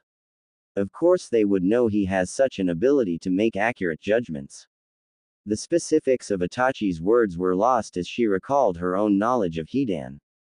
That would be a reason to facepalm, or at least blush later. For now, she returned to the same park the evening's adventures had started in. It looked different now. In the daytime, a few spring flowers either wild or planted had bloomed in a scattered, disorganized way, adding splashes of brightness to the scene but not much else. At this time, with the sun down to glorious orange in the west, those flowers were not visible. A new flora was, a nighttime shift of white flowers formerly hidden beneath the leafy surface of bushes, now bursting out. Once the sun was but a dull ember, she expected the air to become a lot more fragrant than it had been at any point previously. She looked around at the entrance to the park. Here, there were several seating areas for the casual visitor who had no desire for a walk but nonetheless wanted to be outside in some visible way. They were of medium age, with the wood worn gray and neither excessively splintery nor worn smooth. Perhaps some nails had been poorly formed or in bad places from the start, and a few planks of the benches could be seen to visibly tilt. This would not make it hard to sit in them, in fact it added a strange charm. Some of the tables at either side of the trail leading in from the entrance had, perhaps by design, clumps of the aforementioned spring flowers at their base. Perhaps that was enough for some people, but the far greater show had yet to start. As the trail hardened, became visibly more entrenched and in the mind's eye became as strong as a cleaver carving its way through the dense trees crowding around, the tiny clumps of purple disappeared. The more imposing white blooms emerging from wherever they had hidden from the daylight now seemed about to drape themselves over some of the benches planted just at the edge of the trees. Considering last night's moonlight, a show of almost magical glowing appearance should be beginning soon. But there was no one there to see it. All seats stood empty. Konan regretted the sense of duty now and briefly wished to take a moment for herself and herself alone, but such feelings could happen from time to time among shinobi away on missions. She pushed it aside and reasoned that deep blooms are often found in the trees, hidden away in the dark as well, so she probably wouldn't miss a thing as the moon rose. With that she plunged into the depths after committing to memory a map of the park's layout. The first fork on the trail led to a seating area consisting of entirely tables like the ones next to the entrance, enclosed in a clearing. Nobody was there. The second fork led to a couple benches overseeing a small pond. Nobody was there, either. At the very opposite end, the trail left the trees and there was some seating outside a small shop. No one was there either. At this point, Konan could see the occasional moth fluttering out of some hiding place into the night, and she wondered about Itachi's instructions. Had there been something she'd missed? The only thing she could think of was her timing. Perhaps he'd UMED that she would have a car like everyone else seemed to. In that case, she was too late. Konan took a deep breath of the lightly scented air and disregarded that. It wouldn't do to lose hope now. The other option was that he hadn't expected her to be in such a hurry, in which case she'd arrived too early. In either case, she had to return to the entrance. Back into the darkness she plunged, a darkness filled to overflowing with whispering breezes, an almost liquid scent pouring from flowers splayed open in the shape of a spout. In the blue twilight, Konan could almost lose track of herself, become a part of the darkness. Just another silent whisper pouring through the air, breaking and merging into an ever-changing emblem of every shape at once. She opened her mouth and let the air pour through, losing herself in the atmosphere. Like many of her desires in the wild, this was one that was well suited to ninja life. To merge with the environment is to sense all within it. Sadly, this was better accomplished in the wild, which the Rain Village did not have much of. Sure would have come in handy that time. A piercing light entered the darkness, and Konan slowed her pace. The trees whispered and the leaves filled with secrets. The light was peculiar, a bluish-white glow that actually was not as piercing as it had seemed. It had only seemed so because a single leaf had moved aside to let a single beam through. The end, or really the beginning, of the trail was visible, which led Konan to realize that this must be the light of the tall lamp she had seen over the benches with their backs to the trees. The sunset had still been bright enough earlier, it had not been on. Ducking to avoid the light, keep it from piercing her armor of darkness, Konan crept closer to the light and the benches like a feral outsider. A moth fluttered past, almost blundering into the side of her head and leaving scales in her eyes in the process. It was not the only one. The air was ripe, and they seemed to swim. A shadow out of her natural home, Konan followed the small ghosts to the light and settled just on the border, crouching behind a bush covered in white flowers. Shyly, she peeked an eye around the bush, and froze. The light from the lamp was nothing compared to the light now filling the bench directly beneath it. Occupying the bench was a thing not of physical light, but the brightness of radiant expressed hope, and silvered beauty. An icicle seemed to penetrate in her throat, wiggle its way through her bones, and as it did so crystallize many more icicles off of itself like a tree limb sprouting branches, so that there was no part of her that did not within seconds feel the pain of deprivation. At once the darkness seemed solid, the shadows no longer fluid but impenetrable, and she was on the wrong side. She was a shadow. That was wrong. The sickening, corrupt feeling from earlier returned. Konan did not move. The light, in contrast, was full of life. As she stayed there in the dark, her face shielded by the flowers, a universe of moths fluttered through the blue-white light, their furry bodies and churning wings plainly visible.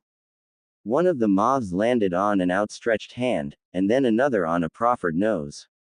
There it perched in perfect serenity, seemingly unaware of its brethren flitting all around it for a light they would never reach.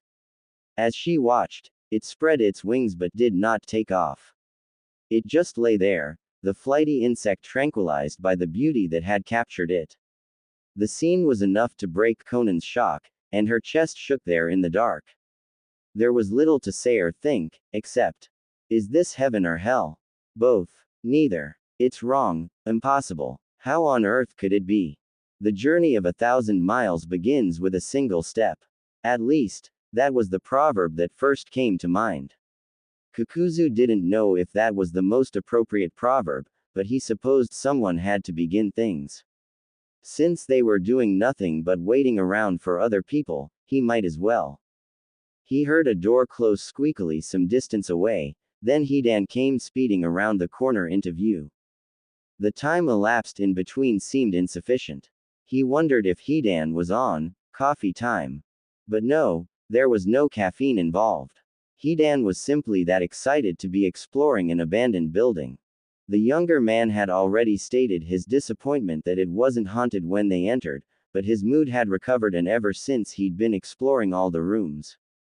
In fact, Hidan had already claimed dibs on one of the ground floor rooms that was carpeted and had a window facing in the right direction to receive the afternoon sun. He'd also begun to contemplate the virtues of some of the beds on the upper floor, but Kakuzu cut him off out of complete disinterest in the best places to have. What he was much more interested in was the content of Hidan's musings. He'd thought at the beginning that Hidan had an unusually strong sense of direction for a boy. Later, he'd thought that Hidan had an unusually weak sense of direction for a man. There was nothing immediately obvious to disprove that conclusion.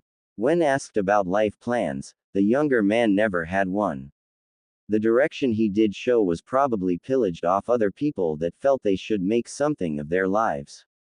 He seemed to swing wildly, as if on a string, not coming from anywhere and not going anywhere except by accident. Kakuzu wasn't one to take things on faith, ordinarily. Despite this, he recalled the feeling of pity fading slowly until recently, only a few months ago, he'd realized that there was no pity left. He no longer felt any such thing about his companion, no longer thought it was sad how Hidan's non-existent past and uncertain future almost certainly coincided to leave him nothing more than a mirror without even any framing of its own. It was just as well that Hidan had developed a strong sense of discretion from being privy to others' secret feelings. Kakuzu couldn't have discussed what he now felt anyway.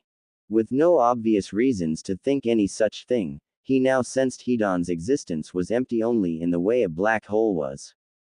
The world slid toward him, and he slid toward it. Now, Kakuzu thought perhaps Hidan did not need a sense of direction. He thought he had some idea how the protagonists of fantasy stories felt when they stepped through a mirror to discover a world beyond. The feeling he could not describe was of deepening, of something deepening right beneath his feet. Hidan was not other people's reflections. There was something that he alone was, something which had Kakuzu a little freaked out. He would follow and see what Hidan was up to this time, simply because whatever Hidan was had ordained it. A long time ago, a little white-haired boy's smile at discovering Kakuzu when even he wasn't sure where he was had inspired the thought that that would be the rest of his life. In that interest, Kakuzu patiently listened now to Hidan describing with the same boundless cheer the virtues of other parts of the building he'd explored. The basement, rather austere-looking, from the sound of it. Hidan suggested in one of his cryptic offhand comments that it might be good for Konan. The roof, God alone knew how he got up there, but he'd found a corner that would be nice to sit in, if one liked sitting in a part of the roof whose outer structure had broken off. One of the rooms on the upper floor was a double. Birds used the back stoop quite often according to the amount of bird poop layered there. There was a garage around the side of the building, and among other things it had a jug of antifreeze on a shelf. There was also a little shed with access to the parking lot, not big enough to fit a car but perhaps a smaller vehicle. All this was announced rapidly, in about a minute, with Hidan counting off the items on his fingers. Now he paused, his counting finger moving on to the next and hovering there as if he'd forgotten what the seventh item on the list was. Hidan tapped his counting finger up and down slowly. Something else too, something important. Hidan, what is it, Kakuzu? While we're waiting, I thought it was a good time to apologize. For what? We're cool. I want to anyway. It defeats the purpose to handwave things away like that. Okay. What'd want to apologize for? At that moment, the door burst open. Not loudly, but they'd been focused enough not to have noticed the sound of a car driving up, so it was startling anyway. A familiar smell reached Hidan's nose as he poked his head out of the kitchen and ran down to the front lobby. Kakuzu followed. Dudes. Hey Kakuzu, Fish Face and Band Boy are here. Kakuzu put his hand over his ear and winced. I'm right here, no need to yell.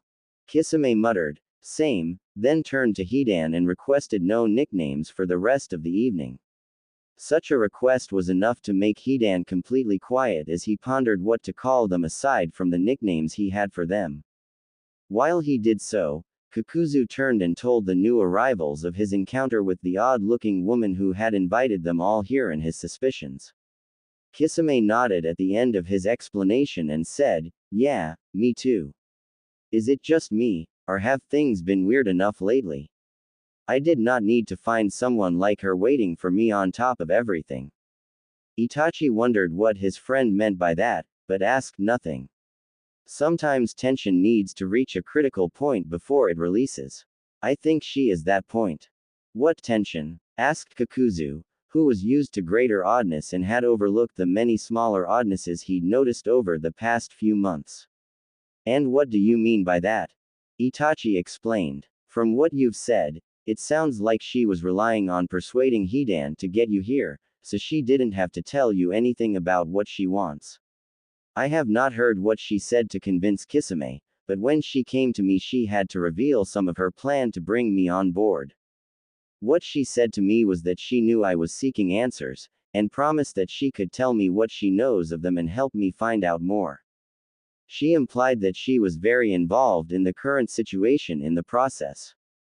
As for bringing us here, she stated that the answers I want to know would be so unbelievable that she could not hope to convince me alone. Her plan is to create a sort of domino effect so we can convince each other of whatever it is she wants us to know. It seems that Hidan is to be the linchpin. I decided to allow her to do this after she promised that what she wants us to believe are the exact answers to the questions I've been wondering about. Kisame stared. The questions? You mean, the weird things? She wants to tell us all about those. Itachi stared back. Yes. I didn't think you would have. When did you notice, Kisame? What the hell is going on here? What is she involved in? And why are you two talking like a bunch of psych cases? Hidan reached out and patted Kakuzu on the upper arm gently, as if he was consoling a peer over heartbreak. Relax, Kakuzu. And also open your eyes and take a look around. Shark Boy's a shark, and he's got a friend who is a shark but also definitely not one. Doesn't feel like any normal shark I've ever met. You've got like a million different stitches all over the place. Where the hell did those come from? And don't tell me that bullshit about getting all cut up from a tractor accident when you were in high school. That's bullshit. Your stitches are lovely looking fresh ones, not nasty old scar tissue. Hidan turned to the other two and placed a hand over his chest to indicate himself. Why yes, I did notice. You can close your mouths now. Say, did any of you guys get the feeling that she knew you already? I don't remember meeting her before, but we were not strangers. Or at least I wasn't. I thought she might be like a goddess or something, someone who has the power to know you without you knowing it. He looked sideways at Kisame, who was still staring coldly. I'll think of something else to call you later, gill face. Just wanted to help Kakuzu here, so go off yourself. Kisame put his priorities in order post-haste, and decided the nicknames weren't high enough on the list. That question was, though. Well, she did stand a little close, and she didn't look at me like I was a new sight either. I don't happen to believe in goddesses, so I'm thinking that sounds rather stalkery. He moved closer to Itachi and lowered his voice. You absolutely sure this is a good position to be in? She promised me the same thing, answers to just what the hell is going on here, but she didn't mention the part about invoking herd mentality. That's what anyone who wants a lot of people to do something stupid does. I'm not comfortable being a flock member. I want the right to get the hell out of here if she sounds like she's losing her mind. I already gave her tips on how to be less creepy. I don't have any more benefit of the doubt to give. Hidan piped up, she's not losing her mind. I would have noticed it if I'd felt all unbalanced and shit as soon as she walked up. I didn't. You, balanced. I could see a lot of things that would fly under the radar using you as a standard. Kakuzu sniffed. Not to mention, he's in love. She's apparently so amazing, he just couldn't help it. I saw the hearts in his eyes myself. Hidan turned red and punched Kakuzu in the shoulder ineffectually. I am not in love with her. I remember that, and I remember her looking really cool, and it wasn't. The silence pulled everyone's eyes towards Hidan, who appeared to have run out of ranting mid-sentence. He now studied the floor somewhere to his right with a focused expression. As the seconds dragged on, he put his hand over his chest and muttered almost under his breath, "Konan." Then he looked down at his hand as if paying attention to his heartbeat, and finally took it away from his chest and put it on his chin in a thinker's pose. After a second or two, he came back to the space and time he currently occupied and looked at Kakuzu, who was very intrigued. Huh, I am not in love with her. Kakuzu embraced the intrigue. This is better than any puzzle I have ever found, almost better than a good book. I knew there had to be a reason I keep him around. His eyes widened as he became the first to figure out what was meant. But, you were. Itachi considered Hidan's perception, and his eyes widened too as the difference between past and present became obvious. In other words, you only felt like you were in love when you were around her. Kisame was confused until Itachi said that, at which point he understood. His face paled. So that means it was her that. Yeah. Hidan raised a hand to his face and flicked himself on the nose as if to give himself a mild punishment for being a moron. When she stood up to leave, I felt like touching and I realized that feeling came from her. How the did I not see this? Kakuzu put a hand on his shoulder. It's just as well I decided to apologize then. I was going to say I was sorry for making fun of you. I was just in a mood to tease.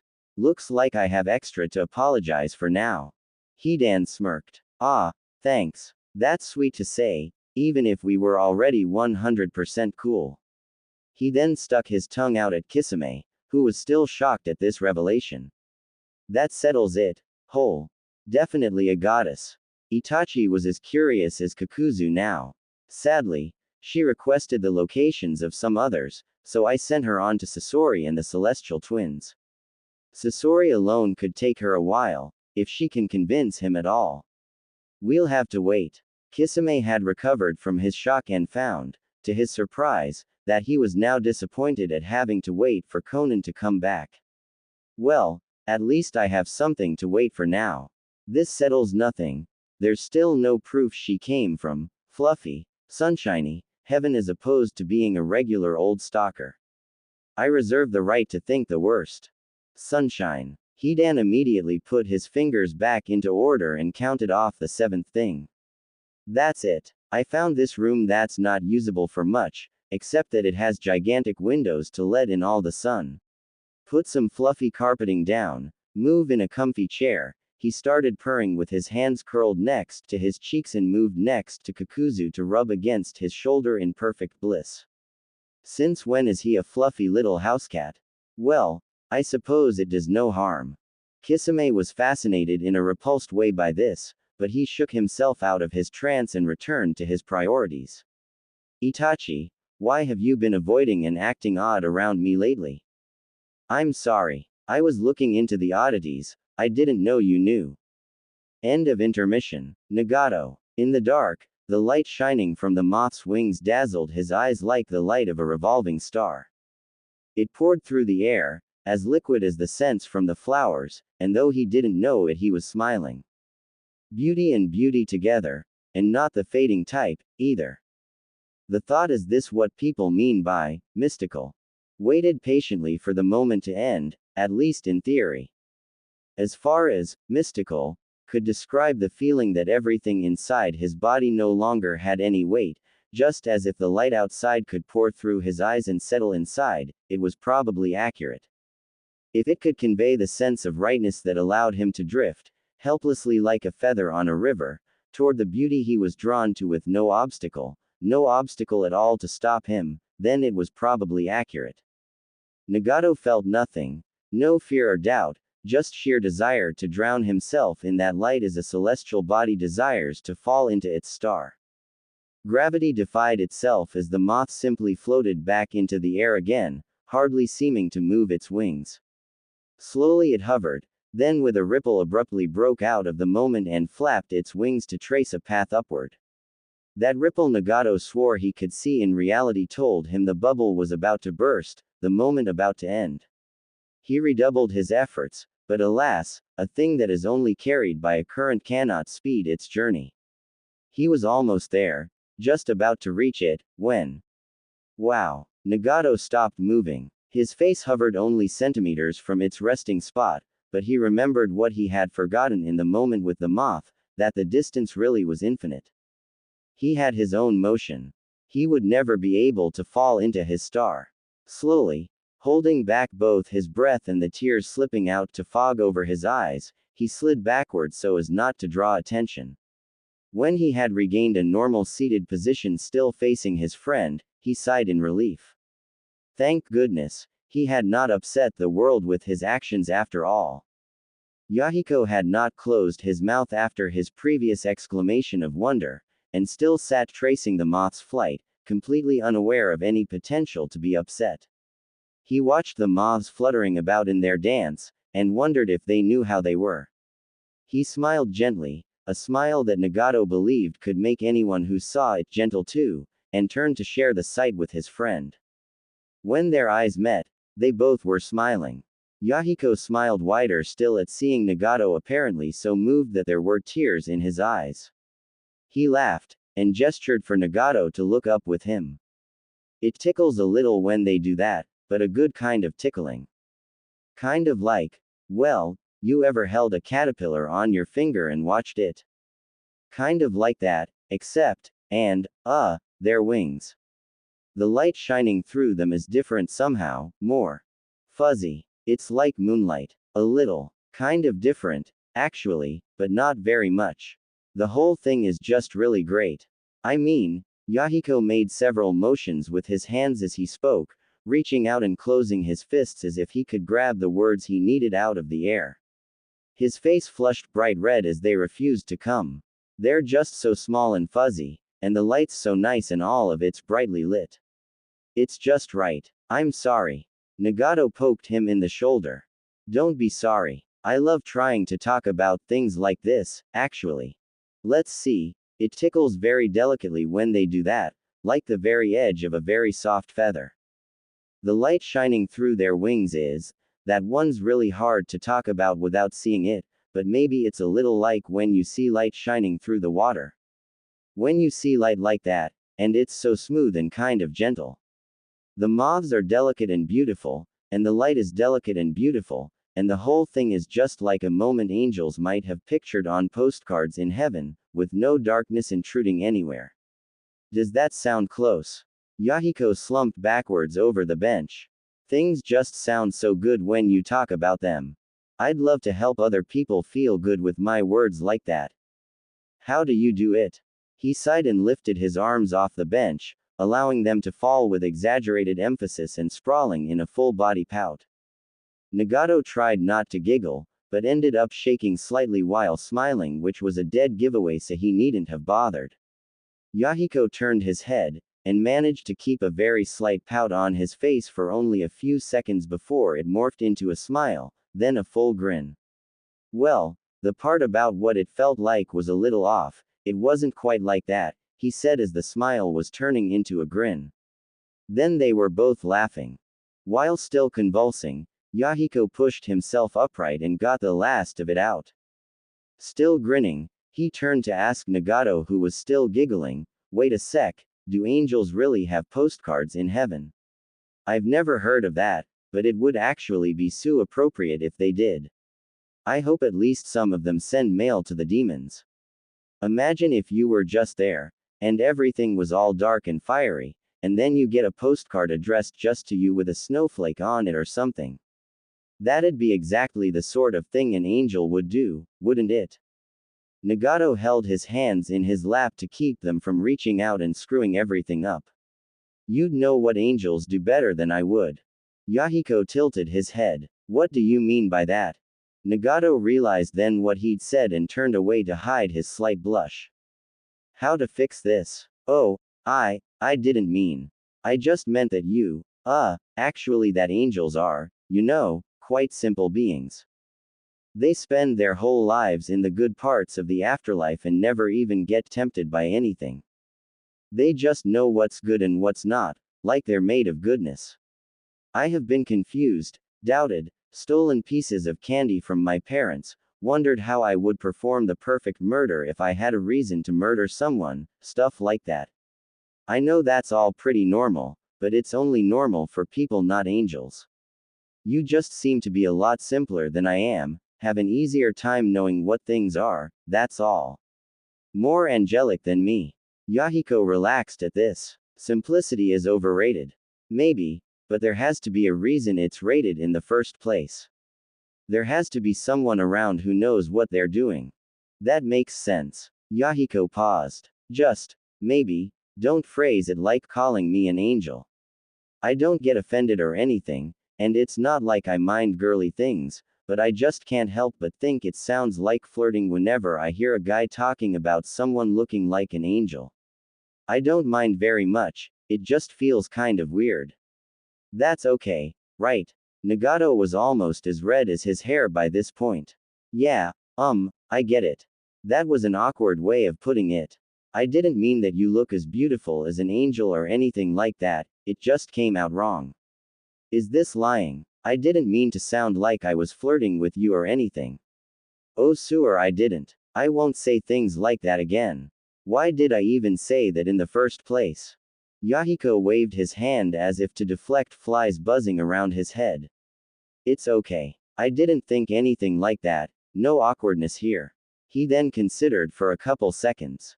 Although, slipping in a phrase like that so easily could be a great skill if you were flirting. How do you not have a girlfriend? Danger approaching in 3, 2, how don't you? Yahiko's smile fell. I don't know. It just, can we not talk about that? Ah, much better. Oh man, I can't believe I just did that to him. Was that the only thing I could have said? Oh, sorry. Is it a big deal? Yahiko looked unhappy for the first time in a long while. Nagato wanted to smack himself for making his best friend feel like that, but now there was nothing he could do. He could only listen as Yahiko muttered in a low voice, I'm not sure if it should be. I have no idea why romance should be important to me, I know I have a whole life of other things to be happy for, but yeah. It is a big deal. I'm sorry for being such a bummer. He twitched his lips into a smile again and said, with more cheer injected into his voice, well, that's enough moping for tonight. I just hope things are going better for you in that department. Kill me now. Suddenly there was a tremendous noise from the bushes behind them. Both of them jumped. Wait. No, I didn't mean that literally. The noise stopped just as they both turned to look around. Yahiko turned to look in the other direction just as Nagato's eyes focused on a moving shadow. He froze and said nothing as it swiftly came out from the path behind them that led into the woods. It seemed human. Yahiko turned around and his mouth fell open a little. The shadow entered the light as soon as it stepped out of the trees, and quickly resolved itself into the figure of a woman. Illuminated, she didn't look very different. The only changes the light made to her appearance were revealing the color of her hair and some cloud shapes on her otherwise shadowy black cloak, and making visible the flower in her hair. It also highlighted how pale she was on the very few patches of exposed skin they could see. There was silence as she stopped, still facing out in front of them. Yahiko thought. He couldn't be sure since there were other reasons for his heart to be pounding at the time, but he thought, she was kind of pretty. Nagato turned again the same color as his hair, even as the voices of an angelic choir sung in his head. On the one hand, she saved me. I have so many thanks to give, but none I can express, definitely not in front of him. How can I express my gratitude for this most timely intervention? On the other hand, was that deliberate? Did she really know when to do that to help me? How long has she been listening to us? Please don't tell him, please don't tell him, please don't. His train of thought derailed on a dime as his eyes glanced over her hands while looking down. Her fingers were tensed. Not tensed and curled, ready for action, but tensed and uncurled as if to stop herself from reaching out, stop herself from showing too much. Some of that may have been projection. Nonetheless, concern bubbled up from its ever uncapped fountain, and Nagato looked up to see what he could of her face. He could see almost nothing. Between her high collar and her posture, still facing away and not looking at them, nothing expressive was visible except the tilt of her head. She was looking down. Her shoulders seemed tense. Her breathing was very even and slow, too much so. None of this was of a very obvious nature, but Nagato knew well the attempt to avoid looking at someone out of pain. Is she possibly like me? Her fingers relaxed. In a blink all these indications disappeared, forcibly dragged under the surface as if by an omnipresent Cthulhu or a living ocean. Her steps were perhaps a bit slow, but there was no obvious hesitation as she turned to face them. Only one thing remained, and that was the fact that she still refused to look at them. Without a direct view into them, Nagato could not read her eyes. He could not be completely sure there was anything in them to read. Yet just now he had seen. I have a completely ridiculous proposal for you two, she said, shooting the words out as if they might be poisonous. Nagato blinked, then instinctively turned to Yahiko. Yahiko turned to him. After sharing some invisible communication that neither of them had the slightest clue what was going on, Nagato resolved to trust his instincts. He had seen what he had seen. That feeling of concern still remained. He turned back to face her and asked, more completely ridiculous or less? Something changed in her expression, but neither of them could see what or even where in her expression it had happened. She made a direct movement, no distractions, under her cloak and retrieved a piece of paper. She handed it to Nagato. I do not know, but regardless it is a group ridiculous proposal. Go there. Others are already waiting. Nagato took the paper, glanced at it to see an address of some kind, and read it to Yahiko without reading a letter. While the orange-haired sunbeam dedicated himself to studying it in greater detail, Nagato looked up at the lady. What are we doing? He started when she looked back at him. He had not been hallucinating after all. There was pain in her eyes. In addition to pain, he could see a kind of distance in her eyes that reminded him only of loss. But then her eyes softened and became tinged with gentleness, just slightly. She mouthed words to him silently. His ears were convinced by his eyes that they heard, "You're welcome," clear as day. Then with non-negligible effort her eyes jerked away, and the 3 seconds they had enjoyed together were over. Yahiko looked up from the paper and handed it back. She took it, placed it right back under her cloak where it had come from, said, "Thank you," at the exact same time as he opened his mouth to ask something, and turned away just a touch quicker than she had originally turned to them. She stood there for a fraction of a second, during which Nagato saw her hand flutter and fingers tense in response, then began to walk. With quick steps she returned to the darkness once more. Yahiko wondered if he'd only imagined seeing her fast walk become a run just before she disappeared. The night was quiet. Nagato could still see the look in her eyes.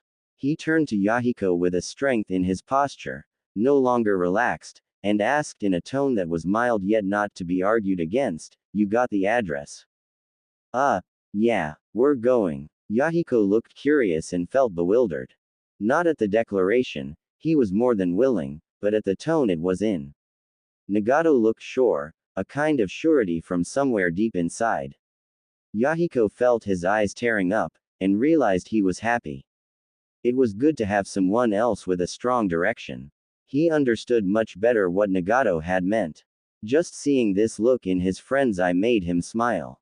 Nagato smiled back and took Yahiko's hand, pulling him to his feet. With a tug he got them moving in the direction she had left. Yahiko turned back and waved at the moths, fluttering up and down according to the currents of the liquid air, several of them having left at some point to pursue the ambrosiac scent. He smiled at them gently and said, "Bye. Have fun you guys." Nagato squeezed his hand and tugged again, then let go. They walked forward into the darkness in harmony, Yahiko just behind. Konan. How could he be here? I thought whatever this is was too recent. What is it? What is it that is torturing me with these reminders of the people I've loved? Yahiko had not been wrong. At the very edge of the fading light the feeling of his gaze had become too much to bear. She could only hope the light had not reflected off any of the tears currently escaping from her eyes. It was just so many things. What is this? Is it hell or is it heaven? Shouldn't I be glad he's here? He's just as I remember from so long ago. He's just as I perceived him then. It seems I am still human, after all. If I can help him remember, it can return. She shook her head, tears still dripping down to the pavement. No, the past can never return. Not even here, in this place. Even if he did remember, Nagato and I have changed too much. We'd be like a puzzle whose pieces have changed and no longer fit Togoth. No. Just where the hell am I? There was no answer. The emptiness of the night whispered to her in a language of more emptiness. It was almost tangible, and Konan felt herself evaporate, as if everything she was leaving her and becoming nothing. Without realizing it, she suddenly found her head lolled to the side and her knees halfway sunk to the pavement. She gave in, and it was quiet. Her tears dried. Did Toby make it happen? Did he make his world of illusions? The nothing felt so, something. Her senses told her she was being watched from every direction, including inside. Her skin crawled with senses nothing like sight, yet it was the only comparable sense. Her eyes still stung, even after the tears had stopped, and it crept down. The stinging crept down those same lines in her face it had crept up from, flashing into a stabbing feeling at the top of her spine as if she had been struck by lightning. Down it swept, flashing at each vertebra and reaching outward from her, into the nothing. But how? No time. It kept going, tracing every line of her being. Joining the nothing and the pain came a curious feeling. It was heat. The lightning feeling of being stabbed flared, and took on the heat of the sun. Konan tried to scream, no longer attempted to stop herself. But then she discovered something infinitely worse, which was that she could not scream. In desperation she reached inside, trying to strangle whatever it was that was watching, but it turned out to be nothing. A flower burst open inside her much too abruptly, spraying lava everywhere. It touched petals to her skin, and that was when she recovered the ability to feel her skin again. Conan's eyes flew open, and she saw a star. It was ordinary. It was the same star she'd just barely seen through her tears. She looked down. She was standing with spots of darkened pavement at her feet, leaning against a wall. Her face was covered with tears, which continued dripping. Her head was upright. She experimentally pronounced, "Huh," and realized her vocal cords were now working. Had they ever been not working? Was it a highly compressed hallucination? No, of course not. That would fly in the face of the list of unspoken things one agrees to by becoming a ninja, that she'd begun composing sometime into her training with Jiraiya-sensei. One of the entries on there was, ninjas give up the right to disbelieve anything. If something ridiculous existed or was rumored to exist, Konan had begun to figure out that it probably did exist around the time Jiraiya-sensei had started teaching them how to walk on water. Nothing in her career since contradicted that, so it was actually quite weird that she would even consider dismissing it as a hallucination. She dismissed that as a side effect of the general skepticism all ninjas were supposed to regard everything with. Then what? The reality of such an experience almost makes me feel the urge to scream again. An illusion perhaps. That was a lie. She knew it was one and still thought it, making it a double lie. The pain and everything else had felt so real, it could not be an illusion. And not all of the things she had felt were gone. Even now, she could feel a nothing in everything she touched, as if they were just illusions and the truly important material lay beneath, where she could not feel it. Silence is deafening. So true. It had somehow felt infinitely more real than anything materially existing she touched. She flinched at the mere thought of the I word. Toby could never think of anything like that. He could never handle it. No matter what he claims, he's not real divinity. What the hell was? Her body temperature seemed to drop several degrees, and instead of think any more about anything she plucked the paper flower out of her hair. What reflex led her to do that could not be verified. Regardless, she stared at her flower. Normally its small paper petals were tightened around each other, as closed as it could be while still being a flower, but she continued to stare with open mouth. Each petal now was more open. Not much more, but somehow they didn't look like paper anymore. She could almost feel a readiness to spring out and finish their unfurling, the petals lengthening to their full length, exposing the core. It was a very sinister flower. She shoved it back in place before it could scare her out of her wits for a real length of time. Please let me feel alone again. The feeling of something looking at her from everywhere also remained, and Pivli did not fade. Is this meant to be comforting? The nothingness was exactly that, nothing, so she figured the answer was technically no. What the hell am I even doing, trying to argue with the universe?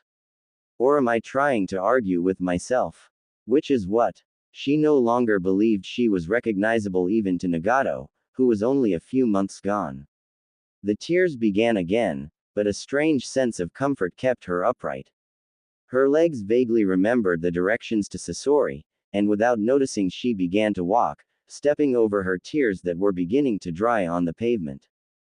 Sasori. It was very dark. Too dark. It was probably a bad idea to be working this late. Fortunately, it was a Friday, so the next day would be perfectly available to catch up on sleep. Sasori was well aware that wasn't how sleep worked, and there would probably be some disturbance to his sleep schedule for the next few days, if he was able to successfully sleep in. Regardless, work was a good place to be. He wondered at the convenience of his schedule. Was it lucky that he had superiors who would allow him to work this late, or was he just a victim of shady practices who just happened to be perfectly adapted to the demands? If so, should he bother protesting? In what fashion? With the next few twists, those questions settled down to the back of his mind, drifting to a neat orderly place. That place was, maybe I'll think about that after I've earned enough money from this place to afford professional help. The idealists he knew would be disappointed, but some things were more important than standing against shady business practices. A few more twists. Then a switch to a smaller, more precise tool. Get everything aligned correctly. Some delicate taps. A few not so delicate thumps with his hand to see how it sounded. It sounded good. Well, alright then. Sasori stood up and put his things away, slowly. The faint smell of oil lingered in the air. He didn't like that smell. Even so, this was a good place to be. A very nice, methodical place. Each tool went in its own space in his kit. He wished whatever it was Deidara was troubled by could be positioned so neatly. Even after putting every wrench and screw away, he lingered. The oil smell surrounded him, the smell of a car's bleeding, dirty guts. He wondered if Deidara would understand this smell, suddenly realized that perhaps there could be a parallel between their experiences. Of course, it would probably be a bad idea to bring that up. It might make things worse. He should minimize his risks, mention it offhand on a good day. Sigh, when did it become like this, me looking after and watching my step around a kid like him? Sasori figured the closest he had to an answer was the day Deidara had come back. But even then, he'd shrugged things off at first. There was no clear way to mark the time since. Somehow, he hadn't been paying attention. Somehow, he hadn't been marking the time as people trapped in unpleasant situations often do. Somehow, he still wasn't. It wouldn't have been correct to say he was trapped. He didn't see Day all that often even now, wasn't like he lived with the kid. It would have been easy enough to just stop showing up, stop bringing him the occasional gift, stop making little things in his spare time for Day to hang up. Easy enough in practice. In theory it was much harder. What else would he do in his spare time? It wasn't like there was anybody else to enjoy seeing him. I wonder how Granny's doing. He decided to stop by and stay for a while tonight. To hell with proper sleep schedules. With quick, precise motions Sasori turned all around the smallish room he had to work in, switching off and shutting down machinery, putting things back in every drawer, and finally switching off the lights. As he did this last thing, his hand lingered over the last switch for a moment before switching it off. It stayed there afterwards, lingering on the dirty plastic cover for a few seconds before slowly dropping to his side. Sasori didn't understand this sudden hesitation, but he was well aware that everything had a cause, however remote. Therefore he must have perceived something which caused him to hesitate. He narrowed his eyes in the near-complete darkness to shut out the last little bit of light, and questioned himself. Is this going to be bothersome? Then he pictured in his mind's eye the well-practiced journey to the door and beyond, and heard a quiet sigh escape. The thought of beginning that journey met with resistance in his body and mind. Seems this is going to be bothersome indeed. Steeling himself for whatever was set to interrupt his day, Sasori wondered why. People only needed to steel themselves for unpleasant things, usually. As unpleasant as the idea was, Sasori knew full well his days were overdue for some interruption. Sadly, logic could not override the lazy part of himself, so stealing continued to be necessary. He walked in his usual circuit through the darkness in no hurry, gathering his thin jacket, walking over to the desk in the back to collect his keys, finishing off his mug of coffee. It was almost zen-like. Then he completed the circuit at the door, and, taking one last look through the darkness for reasons he could not have named, stepped outside. The first breath of fresh air caused his throat to spasm in an effort to keep from gagging as the clean air reminded his nasal receptors of what air was supposed to smell like. Several quick exhales later, the vaporized oil particles were mostly cleared out of his system and he could enjoy the air without distraction. For some seconds, his eyes peered out at the darkness and unobtrusively scanned side to side, his expression never changing. Sasori saw nothing. Still he stood motionless, turning his head slowly and continuing to look around unhurriedly. He did this despite thinking the odds were low he would be able to see anything since he did not have any special night vision, and he was proven right. He saw nothing. The first sense to tell him anything new about his environment was his sense of smell, as soon as the wind changed to flow towards him from the side instead of his front. From somewhere in front and over to the right, he smelled something that did not belong anywhere near his workplace. The first thing he considered was that those two guys he sometimes saw in the park might have stopped by, but that was unlikely since they did not talk to him much and they did not seem to be the sort of people who would literally stand in the bushes, which was what a person would have to do for the scent of the park flowers to rub off on them. That ended up being the only thing he considered, since he had no other ideas. So he stared into the little light there was in that direction and waited. After several slow, meditative breaths, Sasori found something to focus his eyes on at last, a white thing that caught the little moonlight. He couldn't have said what it was, but from its position his eyes instinctively moved down to look at the rest of the shape he knew should be beneath it. Some white outlines appeared as if in thin air, cloud shapes surrounding patches that seemed just a smudge lighter. As the human shape before him stepped out from under the trees, Sasori saw that this was because they were red and everything outside the patches black. His eyes naturally moved up to look at the shadowed face of the person before him. He saw nothing. He was not disturbed by this, because although he was facing into the moonlight he knew they must also be unable to see anything in his face. Public displays of emotion had never been his thing. Sasori, the person said, revealing themselves to be a woman. Nothing he could control showed on his face as Sasori instantly settled into a defensive mood. He realized he was readying for her to say it just a split second before she spoke. I would like to offer something to you and Didera. Didera? How much did she know? His eyes narrowed slightly, as much as he allowed them to. Something about this situation seemed off. What was it? He attempted to gain some control over the encounter. What do you have to offer? She hesitated, as if unprepared. He would have expected her to approach with something planned, in these circumstances, at this time. He wasn't sure how to take her defiance of this. After only a moment she did speak, forcing him to reassess how prepared she was. An opportunity. Something different. It will change a great many things for the both of you. I ask only that you listen. Who are you? Someone who has been subtracted from your lives, I suppose. But somehow you have not been from mine. I know you, in a fashion, and Didera as well. I'm amazed to find him living on his own. I would not have expected him to fit in this world. Do you know where Didera lives? No. Out of respect, I shall leave up to you the decision to involve him or not. All I will say is that it would be better if you did bring him. Bring him. Didara's presence would make my goal more complete. I've already asked others to listen to my request at a location not too far from here.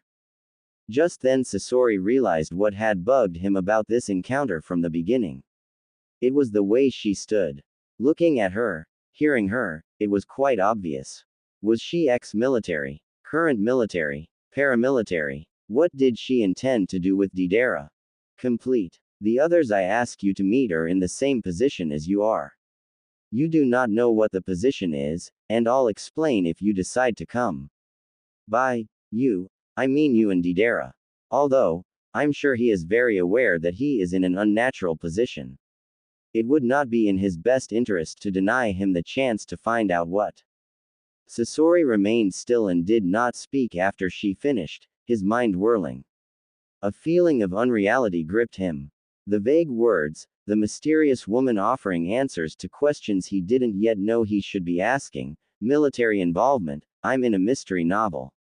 He searched through everything he could think of to disprove that hypothesis. Nothing he could think of conclusively denied it. Only one thing caught his attention, and it didn't exactly promise to prove his world was real. How can anyone be subtracted from someone else's life? How do you know me, and I don't know you? He whispered, dreading the answer already. The woman seemed at a loss for words. She shook her head slowly. That is the position you are in that I want to tell you about, Sasori. I have no idea why you don't know me. I would like to fix that if possible. As for how I know you, that's not exactly the right question. The right question is how I still know you. She seemed to want to say more, but ultimately settled for turning her palms up helplessly. Oh God, I'm in a paranormal mystery novel. I hate those. Actually, he hated mysteries in general. Everything always turned out to be so complicated that the chances of any non-fictional average Joe grasping it all seemed close to nil. Just about everything would require a heroic sacrifice of their health or sanity, and reading one of those things always made him feel fascinated in a terribly uncomfortable way, like watching a slow-motion video of some helpless little insect wondering what was going on as a spider's strands wrapped it up slowly, leisurely, completely. To read a mystery was to have one's sense of reality slowly bent, scraped at, transmuted. To read a paranormal mystery was just to take a hammer to your sense of safety while you were at it. Sasori remained silent as well, his hands slowly closing into fists. His face revealed nothing, but unbeknownst to him, the chakra he knew nothing about ran through a person's brain as well as body, connecting to their soul at several points. Because of this, it could be influenced by emotional states. Because chakra permeated all parts of the living and non-living environment, this influence would in turn influence natural chakra flowing outside of a person's body, and if one was trained in the sage arts they could detect the influence of humans in the environment through this. Even if one was not trained in the sage arts, if it was strong enough a change in natural chakra could still be sensed as a vague feeling, like the feeling of being watched. His face showed nothing, but the aura in the air around him closed, folded, and rippled as if threatening to dissolve away entirely. Experienced Junin knew the aura of fear well, even more experienced negotiators and leaders knew the aura of resistance, and those worthy of the title of Kage, Daimyo, or any other commander of great mees of people knew exactly where one became the other. She froze immediately, changing nothing of what they were currently doing and eliciting as little of a reaction from him as possible. She'd practiced with the best. The man she knew as the puppetmaster eyed her warily. She stayed still and took slow breaths to project an aura of competence, surety, and general roaringness. Quickly as one reflexively brings up an arm to shield oneself, Sasori darted a hand into his coat pocket and pulled out another of the little rectangles like the one Tsukumo had checked the time with. The little bubble of light that appeared as it turned on and his own hurried tapping at it did much to isolate his aura, and Konan sensed it was now safe. She could no longer influence him. Whether or not that was a good thing, just in case, she reached for the sheet of paper with the address and let it fall from her fingers, address up and landing in his field of vision, just to the side of the glowing rectangle. His eyes twitched to look at it before he pulled them back. Out of habit, she inclined her head toward him and departed swiftly and quietly. Left on his own, Sasori refocused and tapped out a few quick commands before bringing the phone to his ear and waiting for it to sound on the other end. It did so twice before he heard pained mumbling. Damn it, Sasori, have you turned yourself into a machine or something? I have normal brains between my ears. They need sleep. Some things are more important than sleep. We have a thing. I repeat. We have a thing.